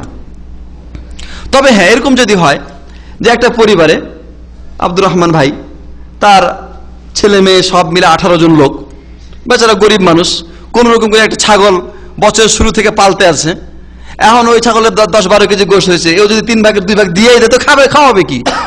ওই অবস্থায় তার দেওয়া দরকার নেই, পুরোটা যদি তার পরিবারকে খাইয়ে ফেলে এবং তার যদি পরিতৃপ্ত হয়, এটা তার জন্য উত্তম। পরিস্থিতির উপর নির্ভর করে আর কি। আর যারা কুরবানি করার সময় আরেকটা মাসালা হচ্ছে যে আপনার প্রতিবেশী বা গরিব লোকের অনেকে আছে না যারা কাইটা কুটে দেয় আর কি, তো ওদেরকে পারিশ্রমিক হিসেবে কুরবানির গোশত দেওয়া চলবে না। পারিশ্রমিক হিসেবে টাকা দিবেন আর দান হিসাবে গোশত দিবেন। দান হিসাবে নিয়তের উপর নির্ভর করবে। আপনি যদি নিয়ত থাকে যে এত খাইতে দিল একটু গোশত বেশি করে দেই, তাহলে কিন্তু নাজায়েজ হয়ে যাবে। আর যদি না নিয়ত থাকে দান করা, তাহলে সেটা কি হবে? জায়েজ হবে। কারণ প্রিয় ভাইয়েরা, এভাবে আমরা কুরবানির দিনে কুরবানির গোশত বন্টন করব, নিজেরা খাবো, সবাইকে খাওয়াবো। আর একটি শেষ কথা আমি বলবো, সেটা হচ্ছে যে ঈদের দিন আল্লাহর ইবাদতের দিন, এবং এটা মানুষের সাথে সদাচরণ করা, মানুষের দুঃখে দুঃখী হওয়া, দুঃখী মানুষের যে কিছু তাদেরকে দান খয়রাত করা, এটাই হচ্ছে এই দিনটা। কিন্তু এই দিনে আমাদের সমাজের লোকেরা বেশিরভাগ যা করে থাকে সেটা হচ্ছে এমন কিছু অনাচার করে থাকে যেগুলো শরীয়ত সম্মত নয়, যেগুলো পাপের কাজ।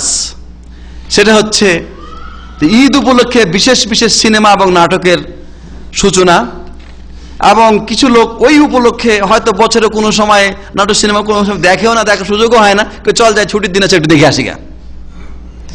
ঈদের দিনটাকে দিল মাটি করে। তারপরে ঈদের দিন উপলক্ষে বাড়িতে বিশেষভাবে মানে অনুষ্ঠানের আয়োজন, সেখানে গান বাদ্য, নারী পুরুষ চলাফেরা, একসাথে উঠা বসা, তারপরে কথাবার্তা, দেখা, এই যে এই বিষয়গুলো, এগুলো সম্পূর্ণ শরীয়ত বিরোধী কাজ এবং ঈদের দিনকে অপবিত্র করে দেয়। এটা তো একটা দিক গেল যে এ ধরনের অন্যায় অনাচার করা। আর একটা দিক আছে, মানুষ বেদাত করে। যেমন ঈদের দিন উপলক্ষে ঈদ গায়ে আসে সবাই দলবদ্ধ হয়ে চল কবর জিয়ারত করে আসি। আসেনি আপনার এলাকায়? কোন কোন এলাকা আছে, আমাদের এলাকায় নাই আলহামদুলিল্লাহ।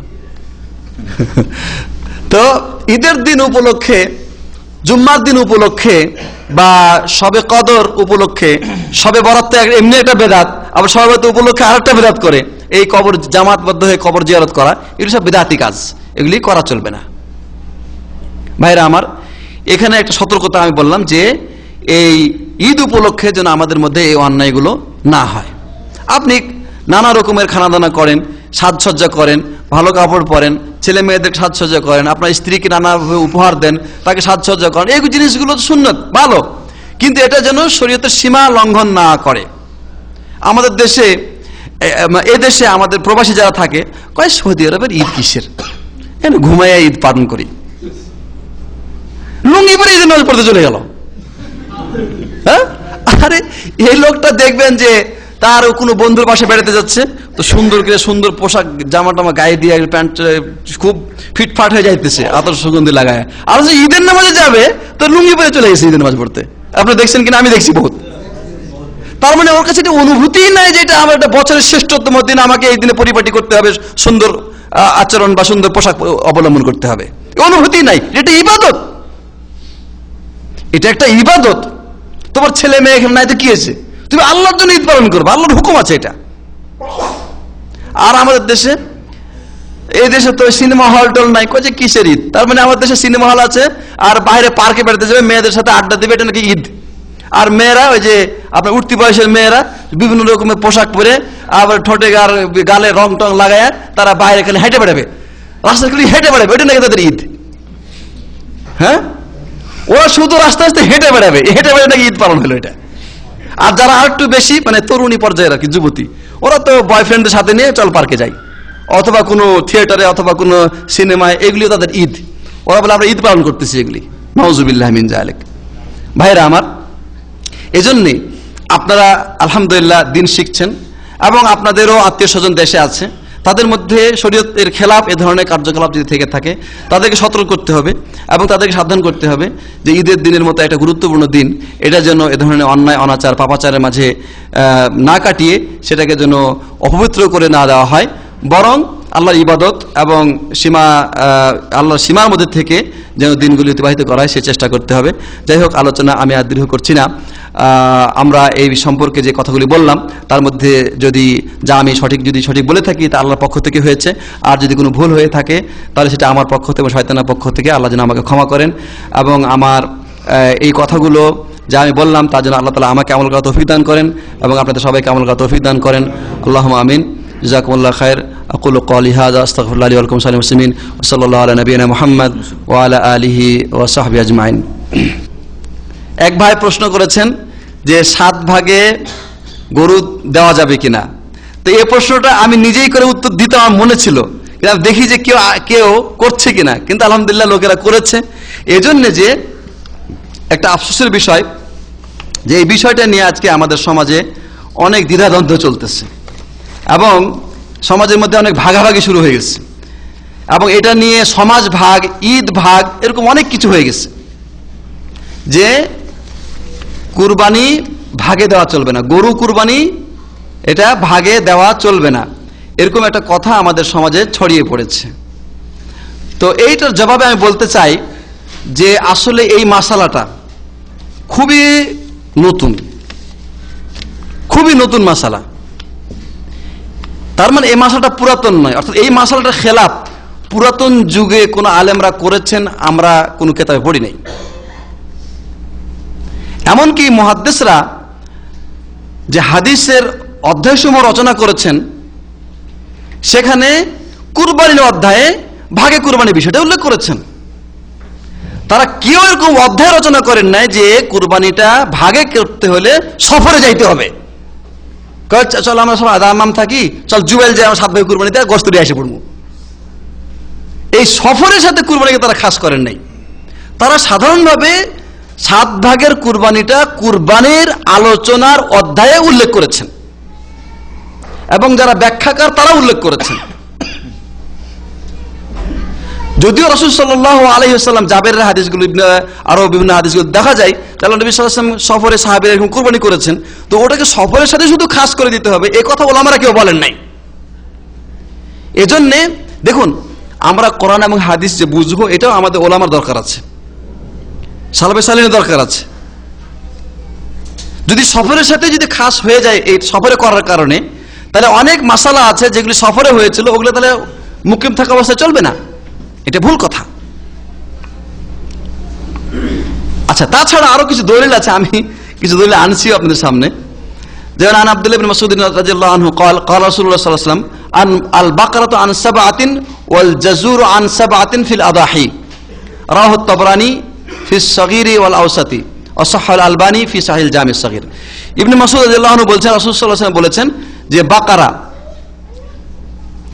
মানে গরু হচ্ছে 7 জনের পক্ষ থেকে, ওয়াল জাজুর, জাজুর মানে হচ্ছে উট, 7 জনের পক্ষ থেকে, ফিল আদাহি মানে উযহিয়া বা কুরবানিতে, কুরবানিতে উট 7 জনের পক্ষ থেকে এবং গরু 7 জনের পক্ষ থেকে। এই হাদিস তবরানীতে আছে।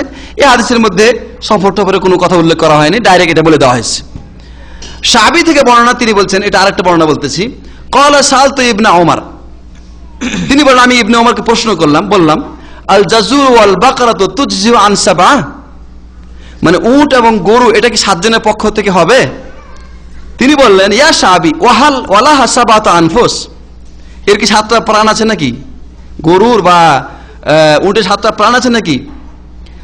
তখন তিনি বললেন যে কুলতু ইন্না আসহাবা মুহাম্মদ ইয়াজামুনা আন্না রাসূলুল্লাহ সাল্লাল্লাহু আলাইহি ওয়াসাল্লাম সান্নাল জাজুর আন সাবআতিন ওয়াল বাকারাতু আন সাবআতিন। তিনি বললেন যে আমি রাসূল সাল্লাল্লাহু আলাইহি ওয়াসাল্লাম সাহাবীদের কাছ থেকে পেয়েছি, তারা বলেন যে উট 7 জনের পক্ষ থেকে এবং গরু 7 জনের পক্ষ থেকে। ফাকাল ইবনে ওমর লিরাজুলিন আকাযালিকা ইয়া ফুলান, ইবনে ওমর তখন একজন পুরুষ মানুষকে, মানে একজন আরেকজন সাহাবীকে জিজ্ঞেস করলেন এরকমই নাকি?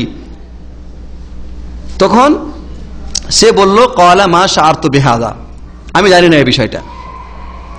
তো এখানে সাহাবায়ে কেরামের উদ্ধৃতি দিয়ে বলা হলো যে আপনার 7 জনের পক্ষ থেকে উট এবং 7 জনের পক্ষ থেকে গরু কুরবানি জায়েজ। আচ্ছা, এই হাদিসটা রাওয়াহু আহমদ ওয়া ক্বালা ফি মুজমা' আয-যাওয়ায়েদ জালুল সহিহ, শেখ আলবানীও এটা উল্লেখ করেছেন। পরবর্তীতে ইবনে ওমর তার এই কথা থেকে তিনি ফিরে এসেছেন এবং তিনি ভাগে কুরবানি দেওয়ার পক্ষে তিনি কথা বলেছেন। এটা ফাথুল বারিতে হাফিজ ইবনে হাজার উল্লেখ করেছেন। আন জুহাইর ইবনে আবি সাবিত قال سمعت المغيرة بن حزف العبسي سمع رجل من حمدان يسأل علي رضي الله عنه عن رجل اشترى بقرة يضحي بها فنتجت فقال لا تشرب لبنها إلا فضلا وإذا كان يوم النحر فاذبحها وهي وولدها عن 7। একজন লোক একটা গরু কিনেছিল করে, তখন ওই গরুটা পরে বাচ্চা হয়েছে আর কি। পরে যখন এই সম্পর্কে আলীকে জিজ্ঞাসা করা হলো, তখন তিনি বললেন যে এর দুধ পান করিও না, ওই বাছুরের অতিরিক্ত দুধ যদি থাকে সেটা পান করবে, আর কুরবানির দিন যখন আসবে তখন তোমরা ওই বাচ্চাটা এবং ওই গাভীটা জবাই করে দিবে 7 জনের পক্ষ থেকে। এই হাদিসটি বাইহাকিতে আছে এবং এই হাদিসটিও হাফিজ ইবনে হাজার তালখিস হাবিরের মধ্যে তিনি সহিহ বলেছেন। তারপরে আন হুজ্জিয়া ইবনে আদি আন আলী আন্নাহু সুইলা আনিল বাকারা ফাকালা আন 7 ক্বালা মাকসুরাতুল কারন ক্বালা লা তাদুররুক। বাইহাকির আরেকটা বর্ণনা আছে এবং এটা আলবানী সাহেব সহিহ বলেছেন ফিকহুল উযহিয়া কিতাবের ভিতরে, যে আলী রাদিয়াল্লাহু আনহুকে গরু সম্পর্কে, গাভী সম্পর্কে জিজ্ঞাসা করা হলো যে 7 জনের পক্ষ থেকে দেওয়া যাবে কিনা। তিনি বললেন যে হ্যাঁ দেওয়া যাবে। তখন তাকে প্রশ্ন করা হলো যে যদি তার শিং ভাঙ্গা থাকে, তখন তিনি বললেন যে তোমার কোনো অসুবিধা নেই, অর্থাৎ শিং ভাঙ্গা গরু কুরবানি করতে কোনো অসুবিধা নাই। তো এখানে 3-4টা রিওয়ায়াত বর্ণনা করা হলো, এগুলো বিভিন্নভাবে, যেগুলিতে প্রমাণ করছে যে সফর অবস্থা ছাড়া 7 ভাগে কুরবানি করা জায়েজ। সফর অবস্থা ছাড়া 7 ভাগে কুরবানি করা জায়েজ। মুকিম অবস্থায় গরুতে এবং উটে 7 ভাগে কুরবানি করা যাবে ইনশাআল্লাহ। জি ভাই প্রশ্ন করছেন যে ফরজ সিয়ামের পরে উত্তম নফল সিয়াম কোনটি? তো তার জবাব একটা হাদিসে এইভাবে আছে, রাসূল সাল্লাল্লাহু আলাইহি ওয়াসাল্লাম বলছেন যে আফদালুস সালাতি বাদাল ফরিদা সালাত তাহাজ্জুদ, মানে ফরজের পরে উত্তম নামাজ হচ্ছে তাহাজ্জুদের নামাজ। ওয়া আফদালুস সিয়ামি বাদা শাহরি রমাদান শাহরুল্লাহিল মুহাররম, রমজান মাসের পরে উত্তম রোজা হচ্ছে মুহররম মাসের রোজা, মুহররম মাসের রোজা। জি প্রশ্ন করছে যে মৃত ব্যক্তির পক্ষ থেকে কুরবানি করা যাবে কিনা। তো দেখুন, মৃত ব্যক্তির পক্ষ থেকে কুরবানি করার 3টা দিক। মৃত ব্যক্তির পক্ষ থেকে কুরবানি করার 3টা দিক। 1 নম্বর হচ্ছে যে আপনি যখন কুরবানি করছেন তখন এই কুরবানিতে আপনার পরিবারের যারা জীবিত এবং মৃত তাদের সবাইকে শামিল করছেন, এটা একটা দিক এবং এটা জায়েজ। আপনি নিয়ত করছেন যে এটা আমার পরিবারের পক্ষ থেকে, যারা জীবিত এবং যারা মৃত তার সকল পক্ষ থেকে, এটা একটা। দ্বিতীয় আরেকটা হচ্ছে যে কোরবানি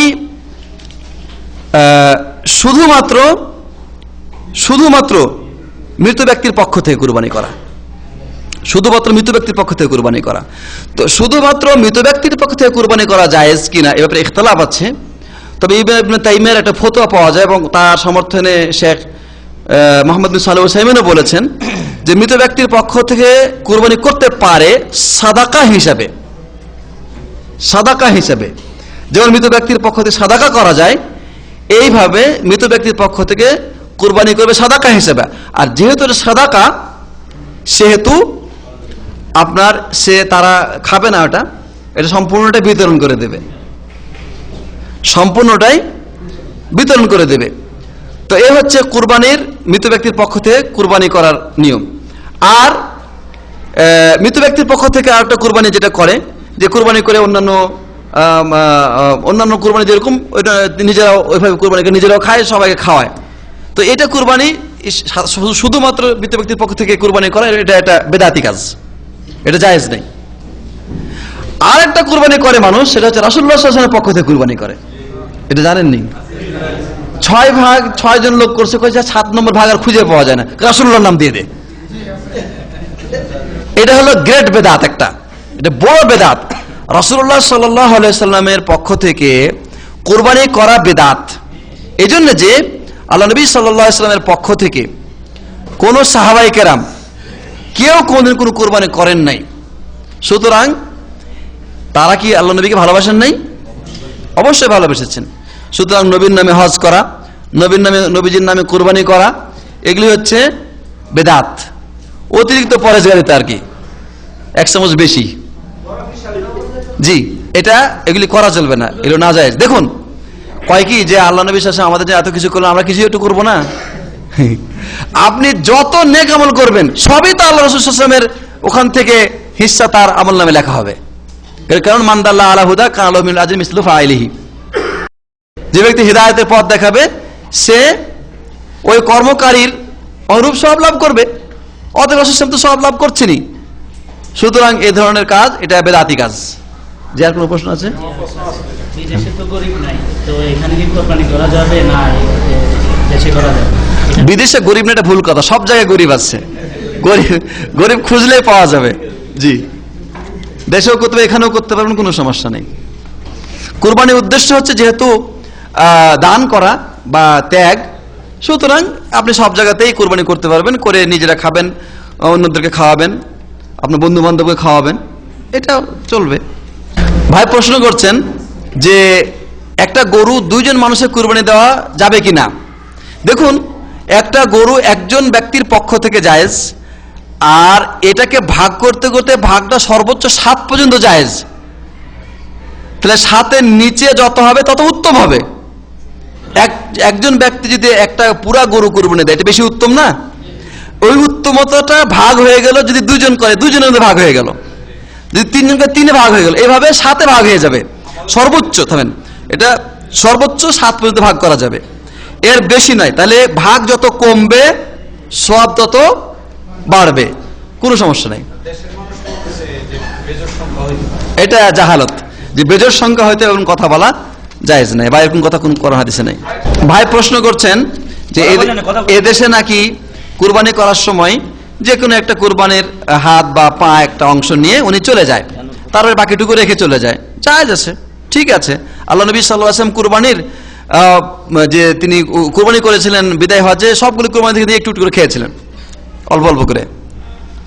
তো কুরবানির অংশ থেকে, নিজের কুরবানি থেকে কিছু খাওয়াটা সুন্নাত, সেই হিসাবে তারা এটা করে থাকে, সুন্নাত পালন করে থাকে। তার সবটুকু দরকার নাই তো, সবসময় তারা গোশত খায়। এই কুরবানির সময় নাই একটু খাইলাম, শুধু সুন্নাত পালন করতে, বাকিটুকু থাক গরিবরা। প্রশ্ন করছে, একজন যদি সুদখোর থাকে, কুরবানির 7 ভাগের এক ভাগ যদি এরকম থাকে, সুদখোর থাকে, সুদখোর মুসলমান কি মুসলমান নয়? যদি মুসলমান হয় তাই নিতে পারবেন, কোনো সমস্যা নেই। এখন উনি যে টাকাটা দিলেন, উনি কি ডাইরেক্ট ব্যাংক থেকে সুদ উঠায় এসে দিল, নাকি ওনার মধ্যে টাকার মধ্যে হালাল টাকাও আছে? তাই না, হালাল হারাম মিশ্রিত আছে। সুতরাং নেওয়া যাবে, কোনো সমস্যা নাই। তবে আপনারা যদি পারেন যে এমন লোক আমরা একত্রিত থাকবো, খালি কুরবানির ক্ষেত্রে সর্বক্ষেত্রেই সমাজে মিলেমিশে চলা, বন্ধুত্ব পোষণ করা, উঠা বসা করা, আত্মীয়তা সম্পর্ক তৈরি করা, এমন লোকদের সাথে যারা আল্লাহকে ভয় করে চলে এবং যারা ভালো মানুষ।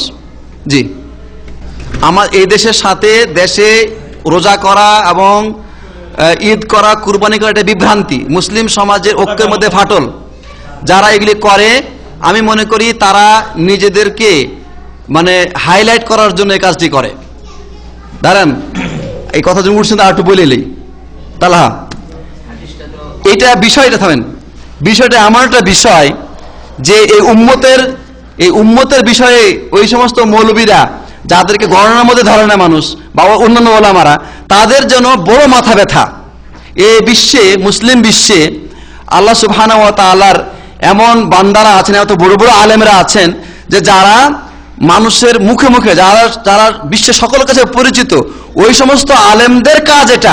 জাতি নিয়ে ভাবা বড় আলেমদের কাজ, জাতি নিয়ে গবেষণা করা বড় আলেমদের কাজ, ওটা সকলের কাজ নয়। তোমার মেধা অতটুকু আল্লাহ দেয় নেই। যদি অতটুকু আল্লাহ মেধা দিতেন তাহলে তোমাকে অত বড় একটা আলেম বানায় দিতেন, তখন তোমার কথা সবাই শুনতো। কথা বুঝে এসছে? সুতরাং দেখুন, এটার জন্য আপনার রাবেতা আলম ইসলামী আছে, সেখানে বিশ্বের বড় বড় মাথারা ওখানে এক জায়গায় বসে। মুজাম্মাল ফিকহ ইসলামের আলমী আছে, আন্তর্জাতিক ফিকাহ একাডেমি আছে, এবং সেখানে বিশ্বের বড় বড় ফিকাহবিদরা তারা এক জায়গায় বসেন। তারপরে হায়াতুল কিবার ওলামা আছে সৌদি আরবে, তারপরে এখানে ফতোয়া লাজনা দায়েমা আছে। যে সমস্ত আলেমরা একজন আলেমের ঠ্যাঙ্গের সামান্য ওই সমস্ত আলেমগুলো হবে না, এটা বুড়ে আঙ্গুলের সমান হবে না, ওরা আবার এদেশে টক্করও দেয়। এই সমস্ত আলেমরা এটা নিয়ে মাথা ব্যথা করবে, তারা এসব নিয়ে গবেষণা করবে, তাদের বোর্ড আছে, বোর্ড নিয়ে তারা ফতোয়া দেয়। আমার মতো তোমার মতো সলিমউদ্দিন এক জায়গায় বসে মনে যেটা ধরলো কোরআন হাদিস কয়েকটা খুলে কয়েকটা আয়াত পড়ে ফতোয়া দিয়ে দিলাম, এই কাজ তারা করে না। তারা ফতোয়াগুলিকে অনেক গভীরভাবে গবেষণা করে, কোরআন হাদিস যাচাই করে, বাস্তবের সাথে মিলাই তারপরে তারা ফতোয়া দিয়ে থাকেন। সুতরাং জাতি নিয়ে গবেষণা করার দায়িত্ব আল্লাহ তাআলা তোমাকে দেন নাই। যারা বড় বড় মাথা, বড় বড় মেধা, অনেক বড় এলেমের অধিকারী আল্লাহ যাদেরকে করেছেন, তারা এটা নিয়ে ভাববে। কথা বুঝে আসছে? সুতরাং যদি বিষয়টা এত দরকার পড়ে তো মুজাম্মাল ফিকহ ইসলামী আন্তর্জাতিক ফিকাহ একাডেমিতে পেশ করেন। এটা ফতোয়া হল হয়ে আছে, ফতোয়া সমাধান হয়ে আছে। এই বিষয়ে তারা ফতোয়া দিয়ে রেখেছেন যে প্রত্যেক দেশে তাদের সহসা দেখানো যে তারা চাঁদ দেখানো যে রোজা রাখবে এবং ঈদ করবে। হায়াত কিবার ওলামা, উচ্চ ওলামা পরিষদ, এখানে এই ফতোয়া দিয়ে রেখেছেন। ফতোয়া লাজনা দায়েমা, স্থায়ী ফতোয়া, তারা এই ফতোয়া দিয়ে রেখেছেন। রাবেতা আলম ইসলামী থেকে একই কথা। সুতরাং এসব নিয়ে যারা করে তারা ফিতনা ছাড়া কিছু করছে না। আমাদের দেশে আহলে হাদিসের মধ্যে দুই একজন, আর আরেকজন ওই গর্ত থেকে উঠে এসে সে আবার এটাকে আর ওটা তার ভাষার চাতুর্যে এবং ভাষার ছন্দে মানুষকে সে মোহিত করে দিয়ে একদম এই ফিতনাটাকে আরো বেশি ছড়িয়ে দিয়েছে আমাদের দেশে। তার চাইতে ভেড়া ভালো করে ওই সুরেশ্বরীরাই করে। সুরেশ্বরীরা এই দেশের একদিন আগেই করে, তোরা ওই দিনে করবি, আমরা তোদের অ্যাডভান্স। সুরেশ্বর কোথায় জানি, ফরিদপুর না কোথায় জানি, সুরেশ্বরের পীর, সুরেশ্বরের পীর, ওরা সৌদি আরবের আগে একদিন আগে তারা ঈদ করে, রোজা রাখে। হ্যাঁ, আমি সুরেশ্বর না,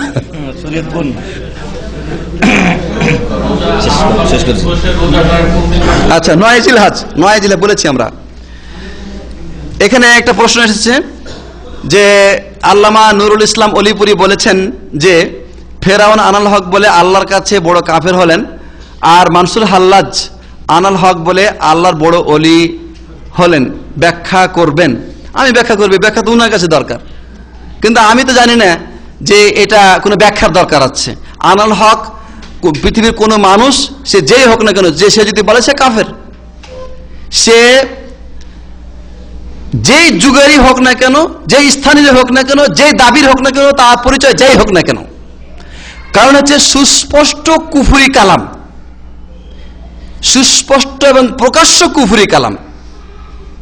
ফেরাউন আনা রব্বুকুম আলা বলেছিল যে আমি তোমাদের রব, আর মুসলিম নামধারী একজন ব্যক্তি মনসুর বিন হুসাইন হাল্লাজ তার নাম, বাগদাদের লোক ছিল, এই লোকটাও এরকম কথা বলেছে যে আনাল হক, আমি রব, আমি আল্লাহ। দুইজনের কথার ভিতরে কোনো ফারাক নাই, কথার দিক থেকে কোনো ফারাক নাই, অতএব হুকুমের দিক থেকে কোনো ফারাক নাই। অলিপুরি সাহেব বলেছেন যে ফেরাউন আনাল হক বলে কাফের হইল, আর মনসুর হেল্লাজ আনাল হক বলে আল্লাহর ওলি হলো। কিভাবে, কি করে সম্ভব? মনসুর হেল্লাজের কি আপনি অন্তর ফেড়ে দেখেছেন? আমি অলিপুরি সাহেবকে শ্রদ্ধার সাথে বিনয়ের সাথে জিজ্ঞাসা করছি, আপনি কি মনসুর হাল্লাজের অন্তরটা ফেড়ে দেখেছেন যে ওনার অন্তরে আল্লাহর প্রতি পূর্ণ বিশ্বাস ছিল, তারপরেও উনি আনাল হক বলেছেন? আপনি বলতে পারবেন তার অন্তরের খবর? ফেরাউনের অন্তরের খবর আমরা জানি। কিভাবে জানি? আল্লাহ জানাইছে, আল্লাহ আমাদের জানিয়েছে। ফেরাউনের ব্যাপারে আল্লাহ কোরআনে উল্লেখ করেছে বলে আমরা বলি যে ফেরাউন আনাল হক বলে সে কাফের হয়েছে। তাহলে মনসুর হাল্লাজের জন্য একটা ওহী দরকার। ওহী লাগবে নাকি ওই মিজানে ওই দাড়ি পাল্লে আমরা ওজন করবো বিষয়টাকে? কারণ আমাদের কাছে তো ওহী আসবে না। তারপরেও আমি একটা আলোচনা পেশ করে থাকি, আমার তাওহীদ পুনরুদ্ধার কিতাবের মধ্যে আমি কথাটা উল্লেখ করছি যে মনসুর হেল্লাজের ইমানের চাইতে ফেরাউনের ইমান উত্তম। মনসুর হাল্লাজ চাইতে ফেরাউন উত্তম, আর তার উত্তমতার প্রমাণ আছে। মনসুর হাল্লাজের উত্তমতার কোনো প্রমাণ নাই, ডকুমেন্ট নাই। আশ্চর্য হচ্ছেন শুনে? আল্লাহ তাআলা কোরআনে কারিমে বলছেন, সূরা নম্বরের মধ্যে আছে, আল্লাহ বলছেন ফেরাউন সম্পর্কে এবং তার দলবল যারা তার ফেরাউন অনুসরণ করতো তাদের সম্পর্কে আল্লাহ বলছেন, ওয়া জাহাদু বিহা ওয়াস্তাইকানাতহা আনফুসুহুম যুলমান ওয়া উলুওয়া। ওয়া জাহাদু বিহা, ওরা তা অস্বীকার করেছিল। কি অস্বীকার করেছিল? তাওরাতকে, মূসা আলাইহিস সালামের নবুয়তকে, আল্লাহ রাব্বুল আলামিনের শ্রেষ্ঠত্বকে, ইসলামের দাওয়াতকে অস্বীকার করেছিল। ওয়াস্তাইকানাতহা আনফুসুহুম, ইয়াকিন বুঝেন? ইয়াকিন ওখান থেকে ইস্তিকান। ওয়াস্তাইকানাতহা আনফুসুহুম, কিন্তু তাদের অন্তর এটার প্রতি দৃঢ় বিশ্বাস ছিল। তাদের অন্তরে এর প্রতি দৃঢ় বিশ্বাস ছিল, কিন্তু বাহ্যিকভাবে তারা সেটাকে অস্বীকার করেছে। কেন করেছে? আল্লাহ বলছেন যুলমান ওয়া উলুওয়া, জুলুম করে এবং উলুওয়া মানে অহংকার প্রদর্শন করে নিজের শ্রেষ্ঠত্বকে প্রকাশ করার জন্য। তাহলে ওরা ফেরাউন যে আল্লাহকে অস্বীকার করেছে বা নিজেকে আল্লাহ বলেছে, কিসের কারণে? অহংকার প্রদর্শন করার কারণে। কার সামনে অহংকার? মূসার সামনে অহংকার।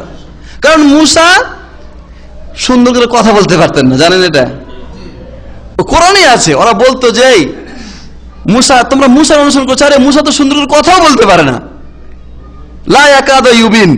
হ্যাঁ, তারপরে বলছে যে দেখো আমার কত ধন সম্পদ, আমি কত বিশাল রাজত্বের অধিকারী, আমার বাগ বাগিচা, আমার কত সৈন্য সামন্ত, এত পাওয়ার ক্ষমতা। অহংকার করার এই কারণগুলি সে উল্লেখ করেছে, কোরআনে সমস্ত কথা আছে। আর ওর কি আছে? ওর না টাকা পয়সা আছে, না সোনা চাঁদি আছে, না বাড়ি আছে, না প্রাসাদ আছে, না ওর সৈন্য সামন্ত আছে, কিছু তো না। আরে কথাও তো ঠিক মতো কইতে পারে না, ওর অনুসরণ করবো তোমরা? তাহলে ও অহংকার বশত, অহংকার করে মূসাকে অমান্য করেছে। অহংকার বশত, অহংকারের কিছু কারণও ছিল।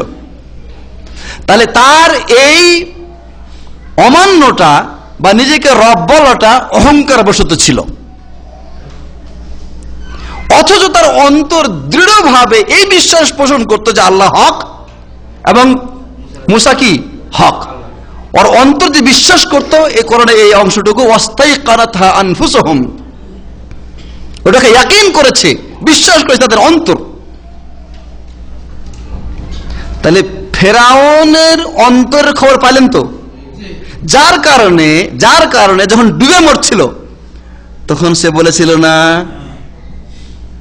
আমি ফেরাউন মূসা এবং হারুনের রবের প্রতি ঈমান আনলাম। আমান তো বলেছিল, আমি ঈমান আনলাম। ইবনে কাসিরে আছে জিবরাইল মাটি নিয়ে তার মুখে ঢুকাই দিছে। পরে আল্লাহ বলছেন যে এখন এতদিন তুমি কুফরি করে আসছো, আর এখন তুমি ইমানের কথা বলছো।